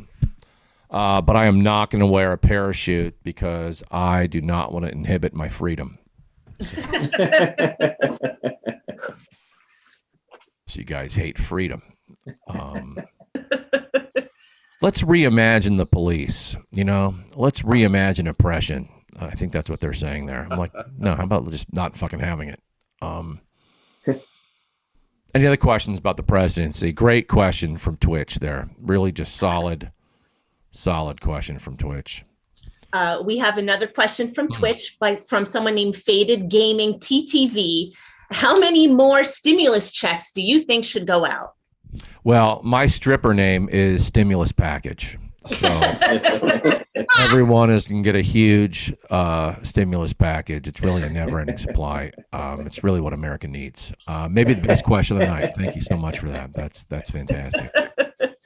I still can't believe Ted Cruz and Tom Cruise are related. It's just that's why Ted Cruz changed the spelling of his last name. He didn't want people to know that he's part of the Hollywood elite. Now I want to talk about AOC, one of the most famous AOs in the country. Now in the 90s and 2000s, I think AOL was the most famous. AOL is actually AWOL, and that's why the W's been missing for a few years. A lot of people don't know that. The point is, you got to believe in science, everybody. You got to believe in science. You got to believe in Scientology. Okay, you got to do it. Work for Tom Cruise. Now, I want to talk about the original Twitter. Bumper stickers. The original Twitter. People are like, how is the 80s different? Well, you basically had a bumper sticker. And if you were rich, you had a personalized license plate, and that's how you communicated with the world. That was the social media back then. Now, Elizabeth Lopez, the first thing I'm going to get rid of when I'm president, the first department I'm getting rid of is the Department of Health and Human Services. Because right there in the title, they're letting you know that they do not consider health a human service. They say health, they're referring to the economy. I think that's a problem. Now, what about equal pay? Is anyone here for equal pay? I'm against it. I think employees should make more than the CEOs. Woo! That's what I think. Now, does anyone here sleep with a pillow? Serious question. Does anyone here sleep with a pillow? Yeah. And then you wonder why we have the My Pillow guy. Who created that creep? I've never slept with a pillow my entire life. Someone asked me, how many pillows do you sleep with at night? I'm like, are you calling my head weak? I don't need some giant inflated marshmallow to relax, okay? I don't even sleep on the floor. I just post up against the wall and stay alert all night. I don't trust anybody. I watch the neighborhood watch. I don't fucking trust them. Now, I learned something recently. Flat earthers eat linguine. People who think the earth is round eat spaghetti. I lived in Italy for a few years. It's one of the things I picked up out there. That's how you know someone's a flat earther. When you go to their house and they have a map on the wall. Like, really? You don't believe in a globe? I'm more of a globe person. Wow. Flat earther. Fucking pathetic. I was on the subway, and there was a guy on the subway screaming that the earth is flat, and then he took off all his clothes, and he used his own ass as a diagram to show that the earth is flat. That is a flat ass, sir. You may have convinced me. You may have convinced me. Yes, I realize that's the equator. Thanks for pointing that out. Thank you. Love is forever, just like all the wars America is in currently. It's forever. Now, does anyone here believe in God? Sure. Does anyone believe in Godzilla? I believe in Godzilla. Godzilla's cool, man. I actually have a painting of Godzilla and Jesus hanging out. I'm like, fucking cool. Any other questions about the presidency or anything at all? You know? Yes, we have another question from Twitch from Mad Dabin. Should we be worried about all the UFO sightings? Not to worry at all. Nothing to worry about. The only thing I would worry about is these government officials who can't recognize some spacecraft from another planet. You know, I know all the spacecraft from every planet, so I've technically never seen a UFO. Now, the pandemic has been tough. It's been over a year since I could hug my uncle who molested me. You know, it's so difficult. Now, any other questions at all? Any other questions? Are you liking the new president, Mr. Biden? Are you liking Biden at all as president? Anybody?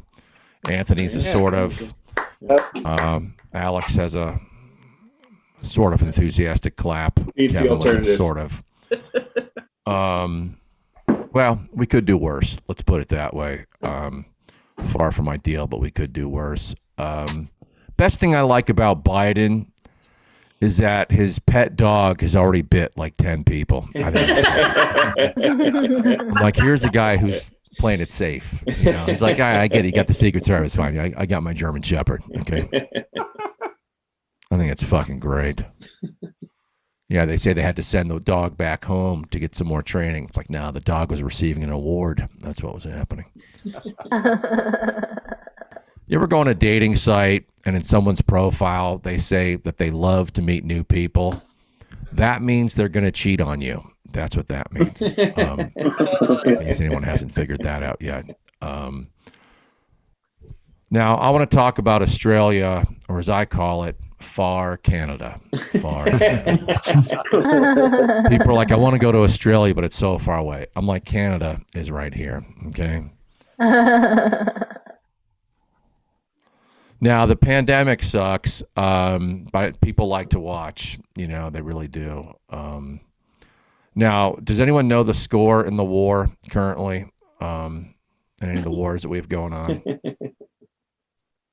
Tie. It's tied right now. Yeah. Yeah, Joe Biden announced that he's withdrawing the troops from Afghanistan later this year, marking 20 years in the war. That's a shame. You know, it was one of our highest rated wars. And it just seems the past few years, the ratings have slipped, and it's even lost some support from the critics. So it's a shame. Last time I went on a date was 5 years ago. Blind date. Right in the middle of dinner, the date walks out on me because I called her the C word. Capitalist. Oh, you thought I was going to say the other word? Yeah, that's because you're sexist. You live in a sexist society. That's how your brain works. Now, does anyone believe in the American dream? Does anyone believe in the American dream? Let's check in with our favorite German audience member, Will Schreiner. Does anyone believe in the American dream? Will, where are you at, buddy? Pittsburgh. Where? Pittsburgh. No. Emotionally, where are you at? Oh, I'm in a rough spot. All right, I'm going to give you a hug. I'm going to give you a hug right now, okay? Will, I'm here for you, buddy. Remember, you're from Pittsburgh. That's the city of champions.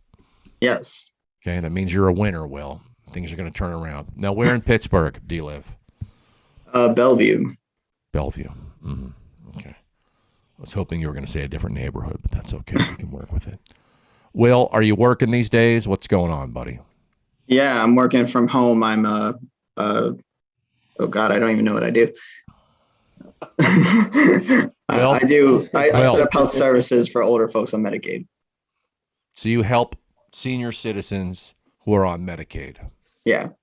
Give Will a round of applause, everybody. He almost forgot what he did. He almost forgot what he did for a living.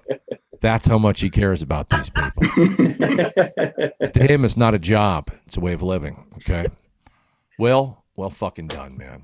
Now, did you grow up in Pittsburgh? No, I'm from Jersey. Okay, that's a big change, Jersey to Pittsburgh. I'm trying to think what that's like. I guess that's like growing up in Manhattan and moving to Jersey. I think that's what it's like. Like finally some space. A lot of good food in Pittsburgh, dude. Do you like breakfast? Yeah. Okay, well, there's a really good breakfast spot there if you're going to restaurants or not, or you can get takeout. Pam, got to go to Pamela's. Yeah. Have you been there? I haven't. Okay, well, fucking go, dude. Best home fries in the country. Top 2 pancakes in the country. And it's cheap. Now, if you go there for lunch and you get a tuna sandwich and you're like, hey, it wasn't that good. Well, remember, I didn't tell you to get a fucking tuna sandwich. I told you to get a breakfast, okay? Now, does anyone here eat cereal? Ooh. Okay, I do not. I think preparing a bowl of cereal is offensive to flood victims. So I don't do it.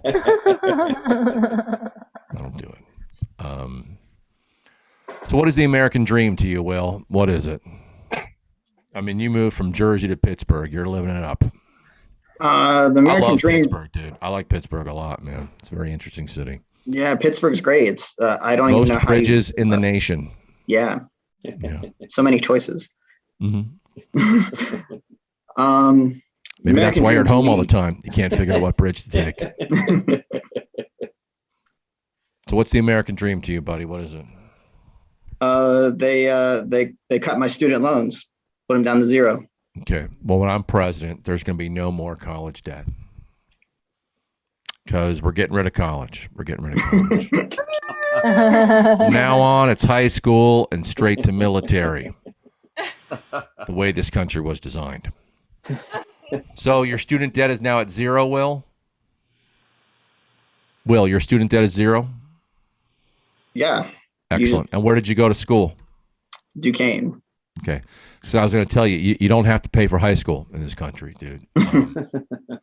If you were paying for high school, somebody was stealing your money, dude. Duquesne University, right in downtown Pittsburgh. Very good. Catholic school. Yes. Possibly Jesuit. Maybe. Yeah, I said possibly. I said definitely.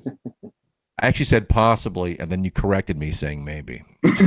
This is how you talk to the senior as well. Wow.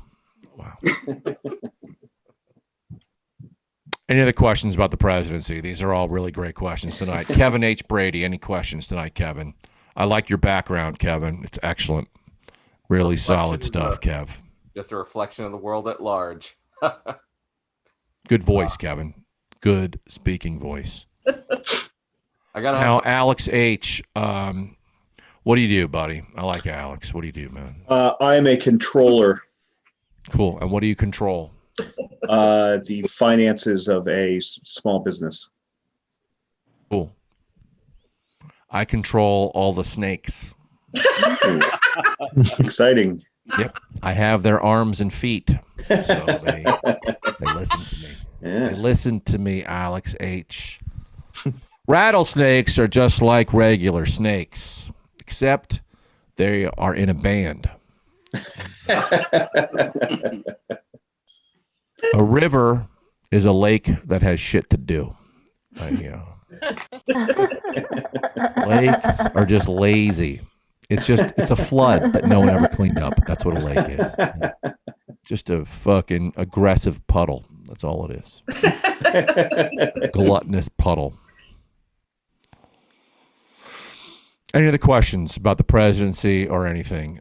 Kate, is anyone from Twitch taking a break from playing video games to ask a question? Let's see what's going on. Well, someone from Twitch wants to know the meaning of your surname. Okay, let me Google what surname means. I didn't realize this was 1700 Britain. Yeah. Hold on, let me find out what clan I'm from, and I'll get back to you. I don't know.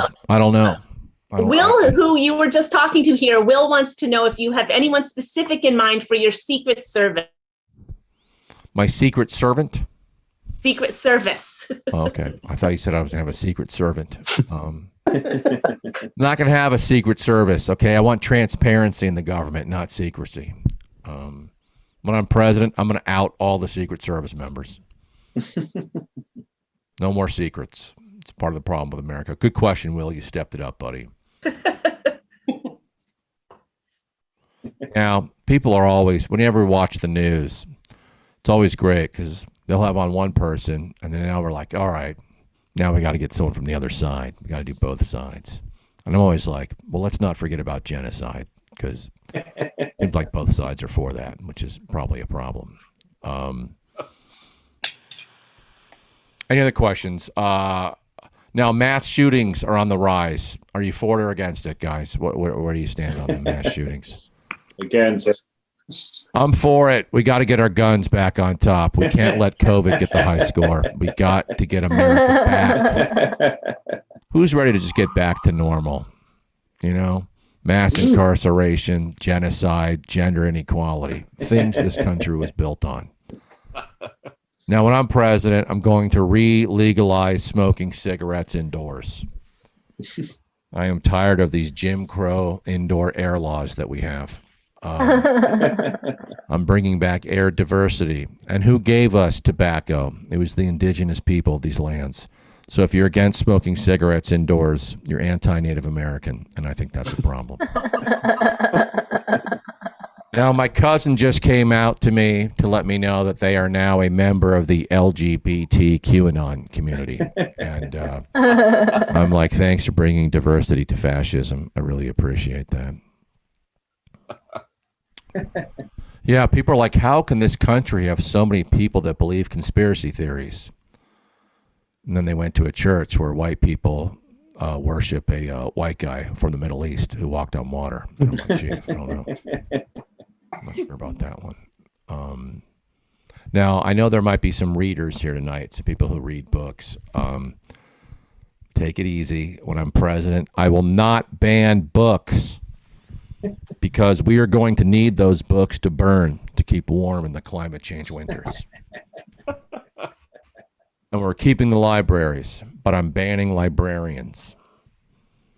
I don't like librarians always telling you to be quiet. When you are silent, you side with the oppressors. Librarians are fascists. Any other questions? Any other questions? Do you think we need more trains in this country? Yeah. Yeah. I'm going to build longer buses. I'm going to build buses that are 40 miles long. This way, if it ever breaks down, you just stay on it, walk a mere 39 miles to your destination. I like how we have the My Pillow guy, and then we have Pete Buttigieg, who's the Secretary of Transportation. The My Pillow guy looks like he would be the Secretary of Transportation.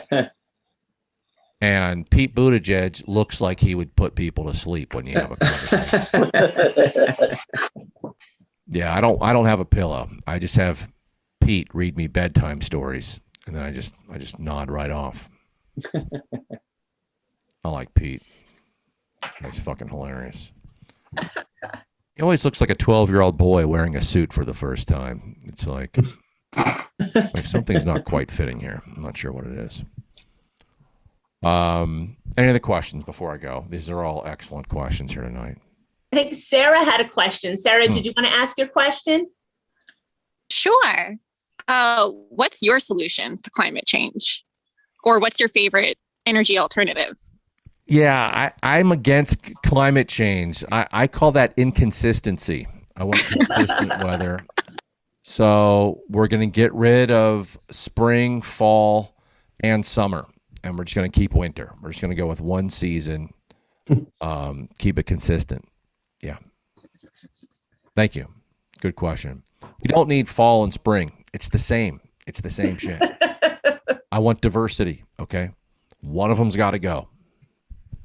Good question. Maybe the most important question of the night. Thank you. Now, which country in this past year and a half has done the best handling of the pandemic? Who do you think's handled the pandemic the best? North Korea. Greenland. Exactly. No, I've said it before. This person remembers North Korea. 0 cases in North Korea. North Korea has been self-quarantining for 40 years. They were so far ahead of the curve, they never had a curve to flatten. Well, tonight I am dressed for Fall of Empire. my new look. Some people dress to kill. I don't. I dress like I may have killed someone a long time ago, and I'm still wearing the same clothes. Look, everyone's different.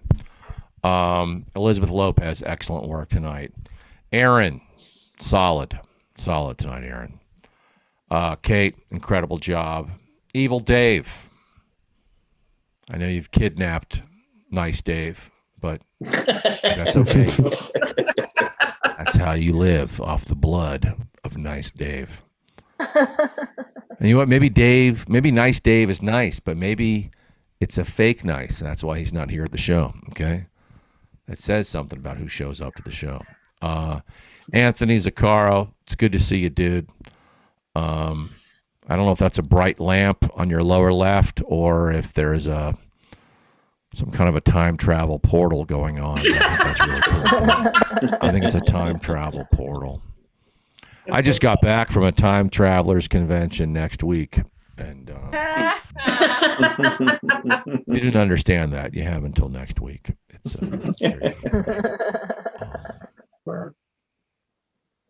I think the TV show Who Wants to Be a Millionaire would be a better show if the only contestants were billionaires.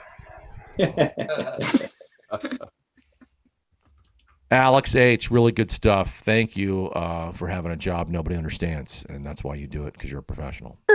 You're welcome. Ruben, I just saw you, buddy. Good to see you, Ruben. Bringing some fucking dignity to the show here tonight. Well done. Will Schreiner, I can tell you're in a bit of a tough place still, Will. Sending you lots of love. Will, it's going to fucking work out. Okay? It's going to fucking work out, buddy. Adam Heyman, well done, sir. Well fucking done. Marco, good graphics. Good graphics, Marco. Thank you. Nicole S., looks like you have a weak internet connection tonight. I don't know what happened. It looks... maybe, I don't know, maybe Massachusetts, something's going on. I don't know. Good to see you, Nicole. Crystal, wow, most patriotic today. Crystal, give Crystal a round of applause. She thought it was 4th of July. She thought it was 4th of July. Oh, that's cool. Now, what are you guys doing for the 4th of July? What are y'all doing for the 4th of July? I tell you what I'm going to do. Prepare for the 5th of July. You always got to be ready, everybody. Thanks so much for having me on the show. I'm doing my own show this Friday, 3 p.m. New York time. It'll be about a 90-minute show. It's pay what you want. Hit me up on Instagram or Twitter or my website. And then I got one Saturday night, 9 p.m. New York time, live streaming. Same deal. It's pay what you want. Thanks so much. Stay sexy. Stay safe. See you soon. Winners. All right, guys, that's it. That's our show. Thank you so much, everybody, for all the comments. And that's it. Have a great night, guys. We'll be back in 2 weeks. And go follow Judah. See whatever he's doing. Follow him. Do what he's doing. Have a good night, everybody.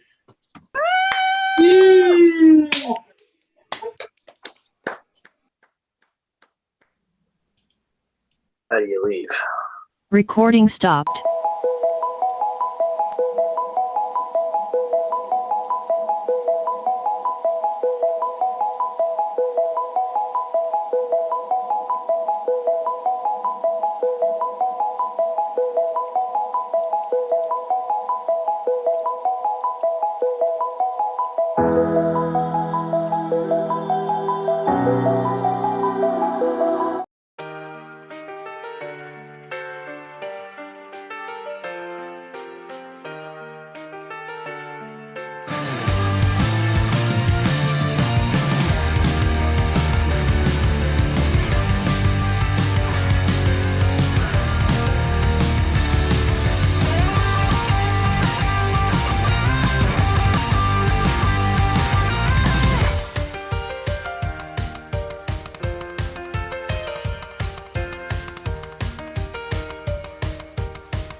Hello, Twitch.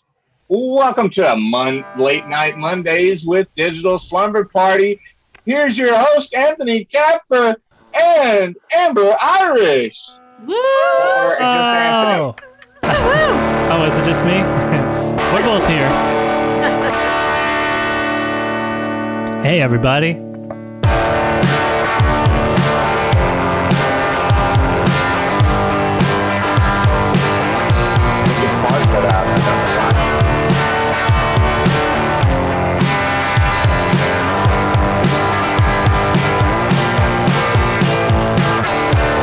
Drank so much coffee today that technically I am on cocaine. I have multiple personalities, but they are all exactly the same. My psychic friend has short-term memory loss, so she remembers tomorrow like it was today.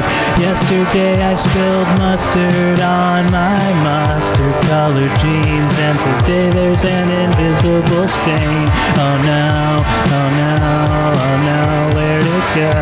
Oh no, the stain appeared without a trace, and that'll never come out. I know a couple of conjoined twins, but I'm starting to think that they might be the same person, because I've never even seen them in the same room together. Who the hell do they think they're fooling? I'm on to you.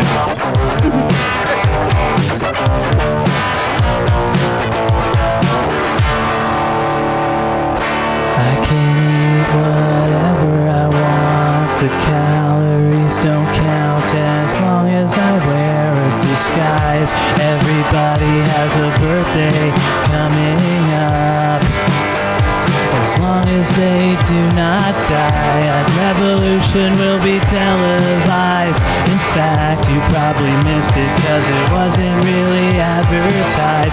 I am a pessimistic narcissist. I always feel empty, but I'm full of myself half the time. Oh no, I know, I'm perfect, but not every time.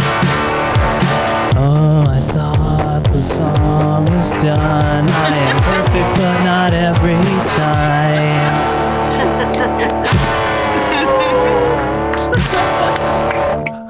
Hey, thanks. So tonight I'm doing some songs from my album that's coming out on Friday. Yeah! Woo-hoo! The album is called I Can't Believe It's Not Better.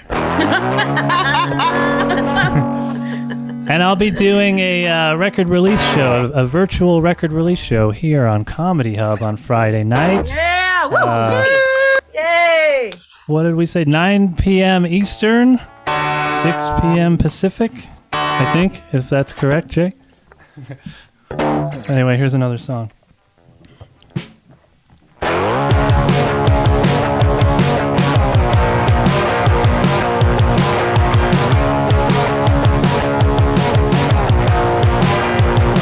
I want you to die, but only figuratively, not literally, 'cause you're just dead to me. I want to kill you in my dreams. I sleep so soundly to your bloody screams. I hope you stay alive in reality, but you're so dead inside my fantasies.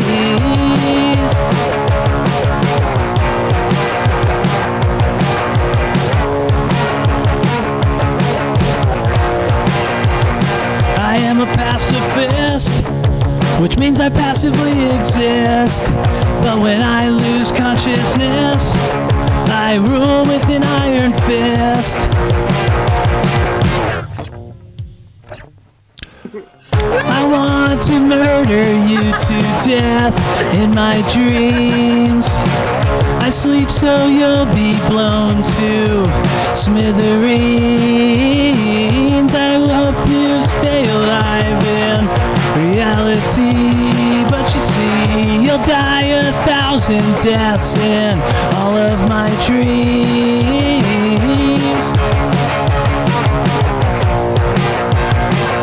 In my fantasies, I'm busting up both your knees.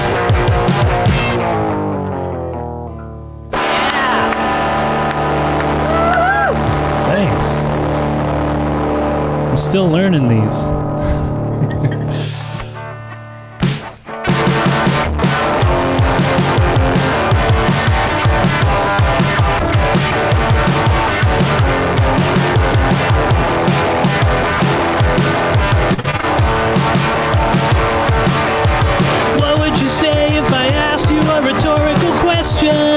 Hypothetically, and what is the meaning of life? Tell me yes or no. That was a trick question, or was it? I don't know. I don't have all the answers now. How could I when I don't even have all the questions? Ironically, I complain that I do not get sarcasm. Isn't that just great? I want to be a positive person, but that seems so unlikely. Sometimes I think my mind is playing tricks on me, therefore I'm always right. People say that happiness is a choice, but I can never make up my mind. And I know I'm getting older, 'cause now I'm old enough to remember being younger. And now I reminisce about nostalgia, 'cause it used to be better. What if the good old days never happened, but we just don't remember? The future's running late. This trip down memory lane is taking us forever.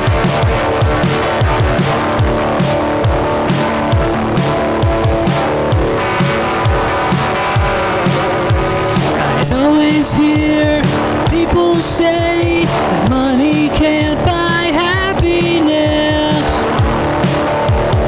What if I paid them off? Maybe then they'd finally shut up about it,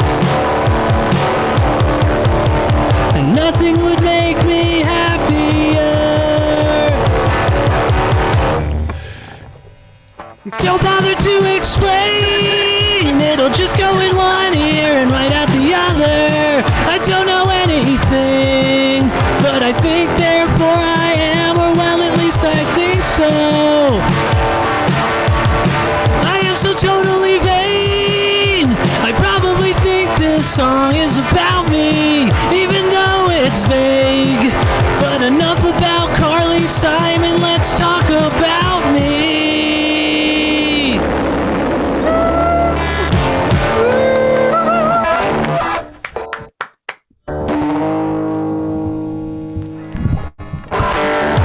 Thank you.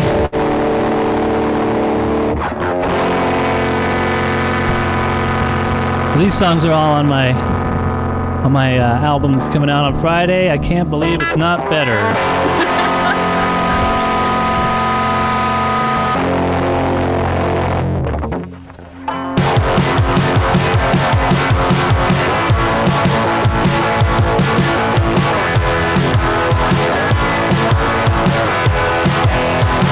Dear God of rock and roll, are you there? It's me, Anthony. Anyway, I really want to be famous. I was wondering if maybe you could help me out with that? No way, Yahweh, there is no God. Oh, I'm sorry. Who is this? This is the Lord of the Underworld. Oh. I must have the wrong number. I I was trying to dial 7. Well, I'm afraid you've dialed wrong, 'cause you've reached 666. Oh, my mistake. But hey, since I have you on the phone, I was wondering if maybe you might consider becoming my manager? Or maybe you just have some advice on how to write a really big hit song? What should I do? All you have to do is sing about me. Because the best way to sell art is with controversy. So let's all worship Satan together. It's just for business, not for pleasure. So let's all worship Satan together. It makes everyone's career so much better. Okay, all right. I know what you're thinking. How could I ask the Prince of Darkness to be my manager? Well, look, all the stories you've heard about Satan, those are just rumors. You don't even know if they're true. And if Satan is really so bad, then why does he have so many nicknames? Where did those come from? He must have had at least a few friends. Oh, Lucifer, you old devil, you. Let's all worship Satan together.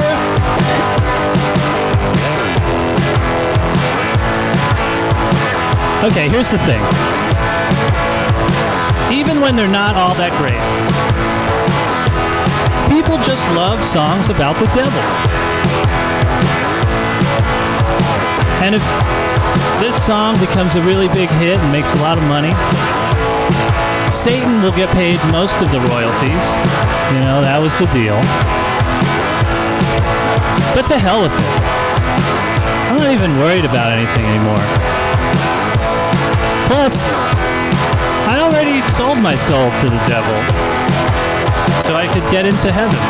Let's all worship Satan together.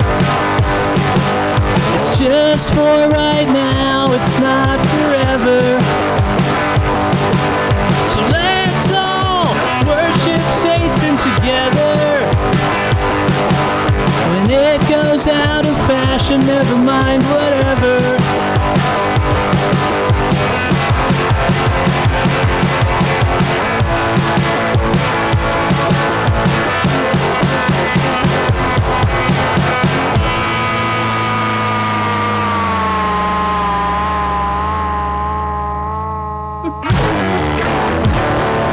Thank you, everybody. And now, here's my co-host, Amber Irish.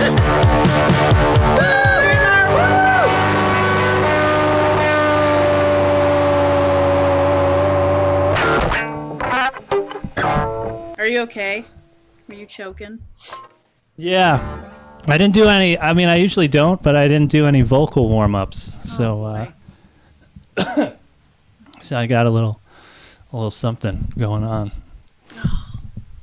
Well, what else is going on? What else? Yeah, those are so great. I love all of those songs, and I'm so excited for the release party on Friday. Yeah, I'm excited too. It's I think it's going to be fun.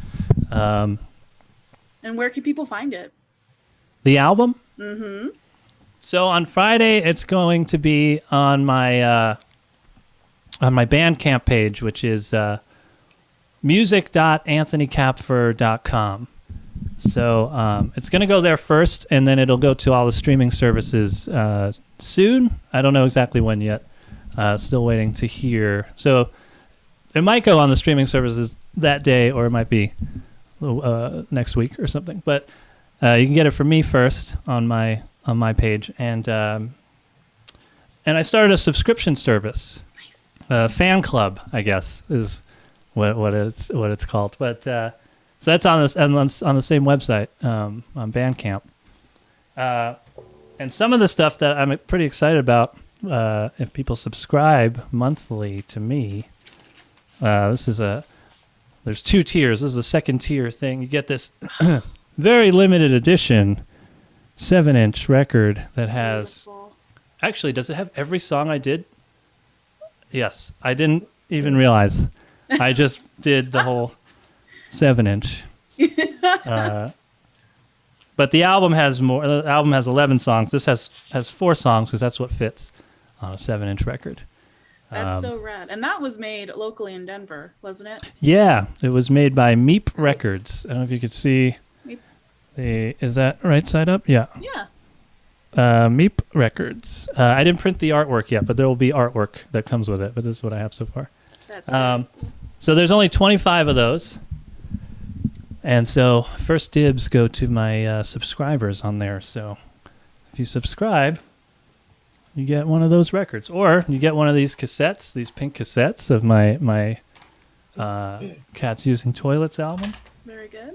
Or my book, the book, which is not limited edition. That will be available always. I did hear, did that win the Pulitzer in 2020 or was it 2019? Who can remember anymore? It wins so many awards. I just, Yeah, the Caldecott medal and stuff. They don't even put the stickers on anymore. Right? I'd keep all that stuff like behind the toilet, at this point. Like, that's nice. This thing is probably the most successful thing I've done. I've sold the most amount of copies of this out of anything else I've released over the years. I do really love that book, and that book was pretty integral in the beginning of our relationship. So that's it's important, yeah. So that's the best part about it. Yeah. No. You insisted on paying for it when we first met. I was trying to give it to you for free. Yeah. I didn't want you to think that I expected free stuff just because we were on a date. Yeah. But in a way, you have also subscribed to me. Yeah. Yes. So. The top tier. There's only one position for that tier, but everything. That's true. That's the only. There's only one of those tiers available. You got it. That we know of as of right now. Wait, that we know of? They're not my tiers. They're your tiers. It'd be weird if I didn't know. That's true. I just wake up one day and there's somebody else like, I'm top tier. I'm like, this is news to me. I have no idea. I've been living a lie. Well, we'll take it. We'll take the money. We need the money. It's fine. Oh, I do need the money. Yeah. Those are some exclusive benefits right there. Very. Yeah, get to fold his laundry, which is always great. Oh, so exciting. Yeah, I love it. What else? Go on. Yeah. But also, you're also part of your top tier is your original artwork, right? Oh yeah, I'll be making collage art and mailing it out to people. Every month, probably. I guess every month. Yeah, why not? Every month. Yeah. You get the record. You get art every month, and then the lower dollar amount tiers will be all digital downloads of stuff, exclusive tracks, B-sides, demos, live recordings, stuff like that. So that'll be new stuff every month. All kinds of exclusive music and comedy. Yeah. People on Twitch, Jessica was saying that you have so much stuff on Bandcamp. So I always think it's a good investment, especially if an artist has a big discography. Is that the Yeah. word and also how you say it? Okay. Yeah, discography. Yeah, and also when you sign up, when you become a subscriber, you automatically get one of my albums for free. Although I should also mention, I just put my albums up there for free. It's pay what you want. So technically, they're free if you don't feel like paying for them, or you can't pay for them. But you automatically get a download of one of the albums when you sign up. So Exciting. it's pretty exciting. Mm-hmm. Mm-hmm. So we'll see. Hopefully, it shouldn't be too hard to get rid of 25 of these bad boys. Anybody listen to records? Sound off in the chats. These I are. also, there was a band who I really enjoyed, and they had a limited release of some colored vinyl. And I did not have a record player at that time. I had no interest in getting a record player, but I liked them so much that I was like, Yeah, keep it at some point. sometimes it's cool to just have a thing, and it's very limited. And there will be artwork. I'm gonna put like the lyrics inside and all that stuff, but it's clear. I don't even know. Oh, you can't even see it when I put it on the background. You can't see it. But even if you don't want to listen to it, or even if you can't listen to it, it's still cool to look at it. So that's what I have going on. What about you? You got some exciting stuff going on. Yeah, I'm doing a. Don't start it like that. Whatever. You're doing you got some cool projects going on. Yeah, I guess we should tell our audience. So today, guys, we don't have any guests. It's just going to be me and Anthony. So if you guys are waiting for someone else to come on, you can just. I like to think of it as we are our own guests this time. Our own guests. Yes. We're always asking other people what they're up to. Yeah. They never ask us what we're up to. That's true. That's true. They never ask us how we are, if we're okay. Yeah. But yeah, I'm going to be a part of Denver. I think is opening up a little bit more slowly, theater-wise than some other cities. So we're still doing quite a bit of online readings and things like that. And I think theater has really suffered trying to do it online. So I'm just part of it's a play in progress with a local theater, and I'm going to do some read-throughs for some a playwright who I think lives in and or around Denver. I'm not sure. So that's nice. It's nice to just remember what it feels like to read a play, like semi-serious. And it's a read through of a play, but it's also there's audience, right? People can watch. Oh, yeah. So it's kind of all about like the writing process. It's supposed to be primarily for the playwrights, but it also incorporates audience members and some other cast and crew, like a dramaturgist and a group of actors and things like that. So the group that I'm doing it with they're called the Athena Project, and they are all about promoting the work of female playwrights and a lot of great roles for women, because I think if anybody does theater, I think a lot of the really great roles typically are made for one kind of actor, and that's a white dude. So a white dude. I know. I've heard of these creatures. Yes, they are creatures. They're literal creatures. But it's cool. It's really cool to be able to work with a production company that wants to highlight those kinds of stories. I think that's just important. So I'm excited. But, yeah.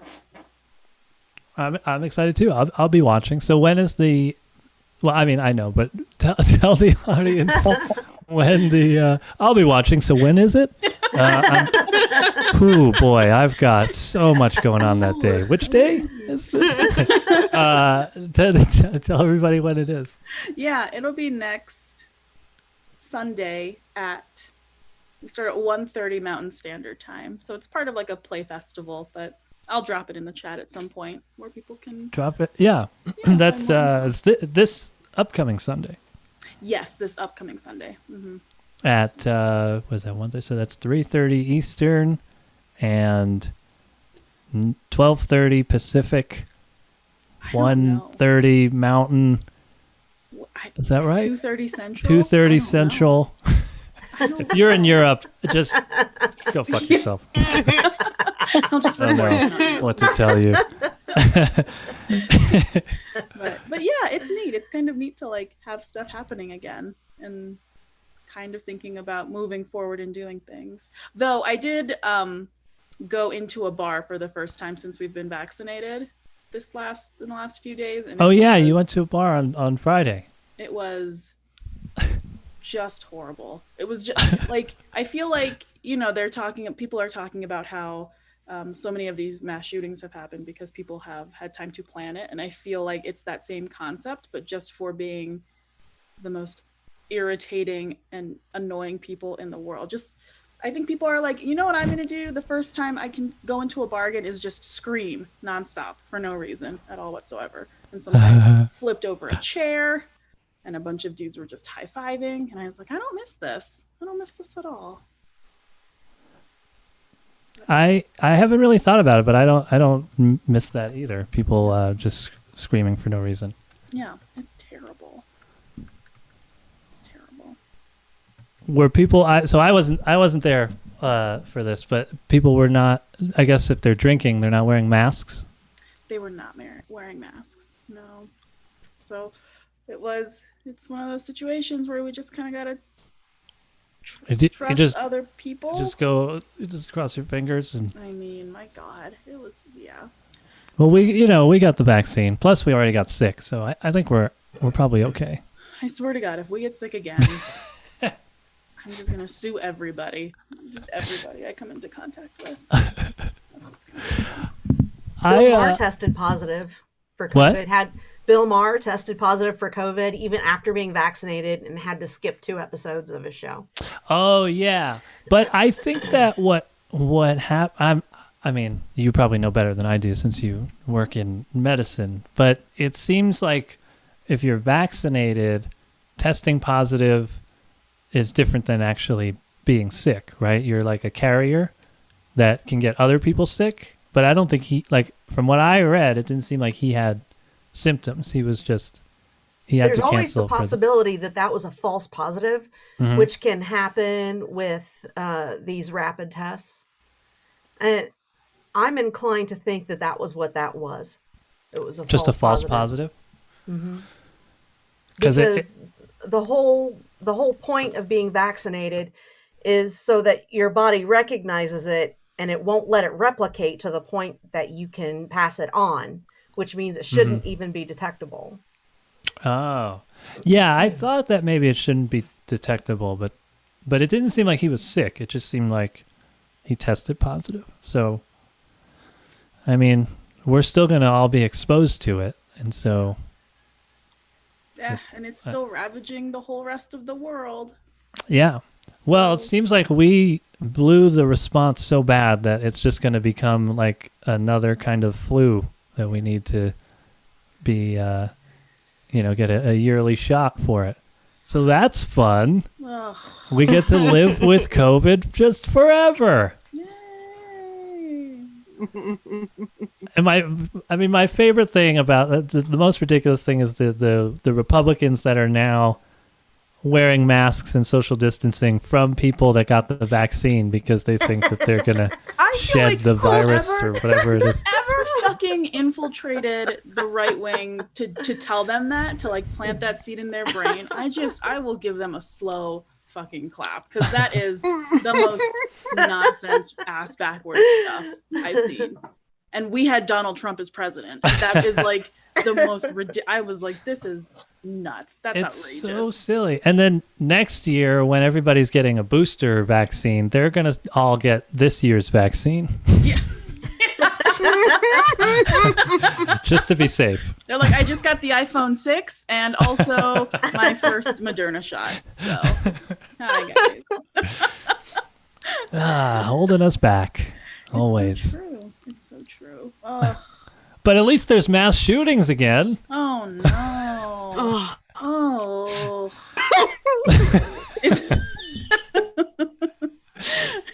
For people people on Twitch who can't see all of the Zoom folks,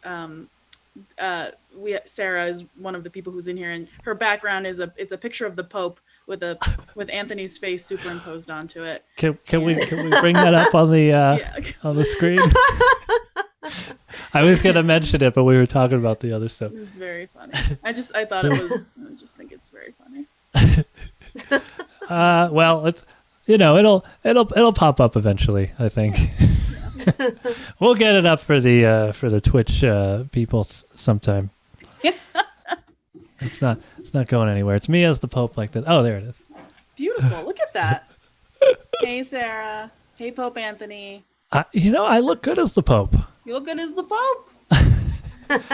You look good. Should I? Is it too late?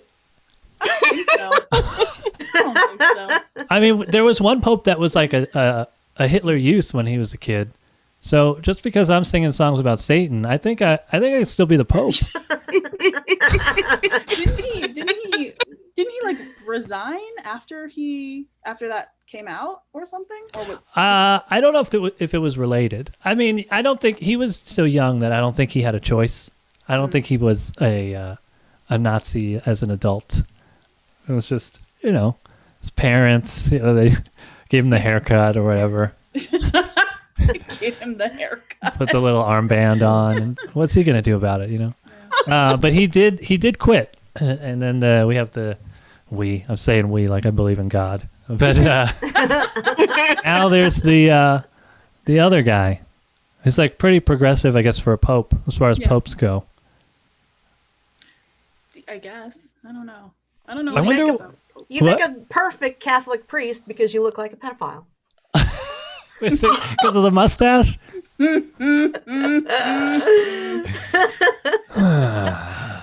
I love you, mean it. The mustache and the aviator glasses together is, it's a misunderstood look. Yeah, it's it's priest from the 70s vibe. Perfect. Yeah. Hey, I'm the Pope. You have to be an Italian stereotype to be the Pope. They usually are, except for the one who was Austrian or German or whatever.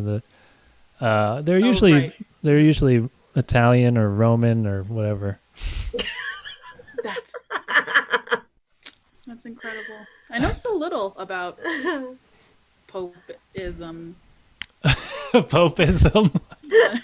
Yeah. The culture of popetry. Yeah. Potpourri. That's if he smells really good. Like when the Pope farts? Is that what it's called? You can't be critical of him because he's the Pope. So they just call it potpourri. They're like, oh. And he probably has like some pretty brutal farts because he knows he can get away with it. He can. Because he's got Jesus on his side. Yeah, he's just eating all those Jesus crackers and drinking all that Jesus blood. It is probably not great for his digestion, I'm assuming. Jesus crackers. The crackers of Christ. Yeah. Christ on a cracker. Christ on a cracker. Oh man! Crouton of Christ. That's in the Zoom chat.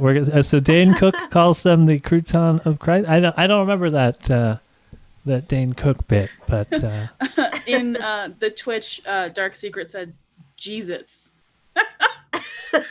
He said what? Oh, Jesus. Like Cheez-Its? Oh, the crackers. Yeah. Oh, right. I wish they were Cheez-Its. Because whatever they give you, those weird wafers, they're so gross. Yeah. Like, I feel like God would taste better. You would think. Right. Does the cheese interfere with the transubstantiation? The cheese is like, because they skipped a lot of baths back then. So the cheese is kind of that. It's like that fermented. They're walking around in the desert. They're sweating. Ugh. So that's a different kind of cheese, Anthony. That's the kind of cheese you get. There is. I have seen that there are people who they make cheese from like the bacteria that's in like our belly buttons, and I don't know What why the hell? people would do that, or if that tastes. I'm assuming that tastes terrible. Yeah. But it's the thing that happens. So What about toe jam? Have they made that into cheese yet? they should make it just into jam. That's all it should be. Why do they call it? It doesn't look like jam. I don't know. If anybody knows why they call it toe jam, sound off in the Twitch.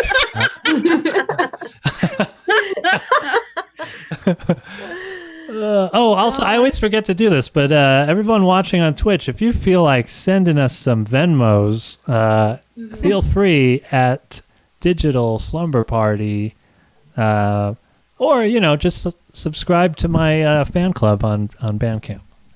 Either way, give us some goddamn money. We're here every week, just killing it. Talking about that belly button cheese. Talking about toe jam. We're talking about Nazi popes. We got you. We got you. The whole gamut. We'll incorporate it somehow. What should we do now? You had a whole thing prepared, right? I do. Yes. So I don't know if you guys follow Anthony on Twitter. If not, you should. He's very funny. But he was offering just like generic horoscopes to people if they responded to him. And we thought that was a lot of fun. We're also big fans of spooky movies here in the Cat for Irish household. So we, for tonight's segment, in lieu of a guest, will do horoscopes. Yeah. Yes. So how do we do this? I guess we didn't. We came up with some ideas, but so would we take people from Twitch, or should we take people from the Zoom chat first? Maybe. Should we? Like, because we're finding out what zodiac sign everyone Yes, is, right? we should. Let's take a poll. Let's take a quick poll of what everyone's zodiac sign is. Yeah. So I guess on if you're on Twitch, just put it in the chat. And I think this group is small enough. We could have the Zoom audience just kind of yell it out, I guess, right? Somebody go first. Leo.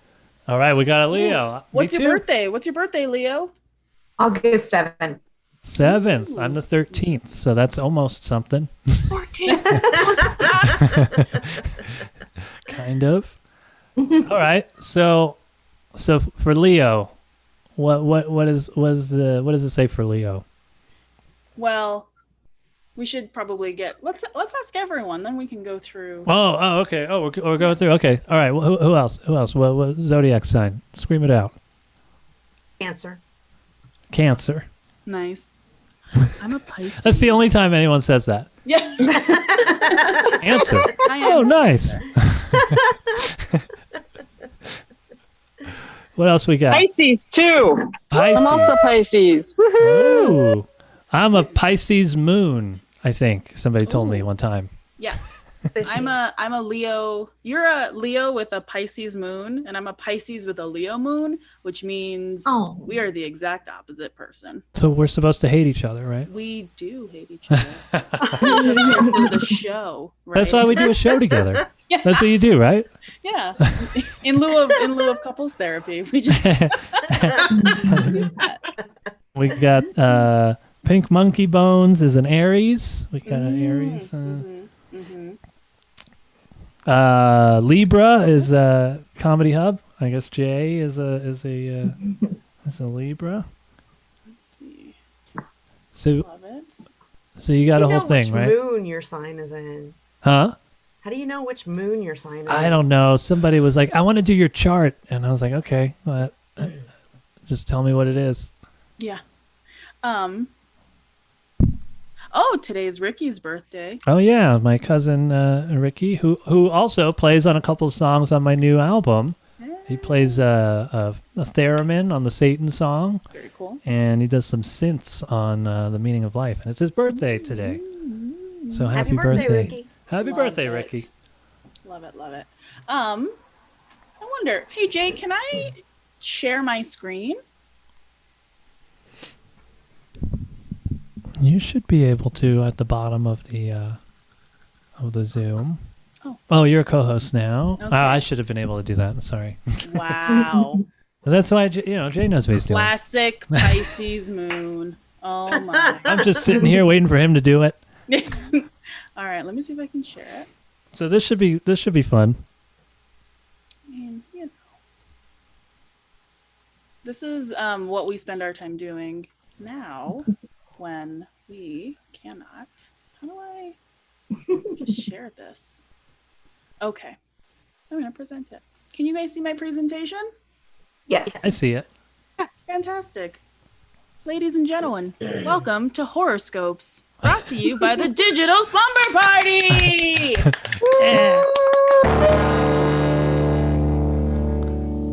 So, if you're an Aries, these are some general traits that you all share, just you guys and literally nobody else in the entire world. Nobody ever gets angry and then forgets why.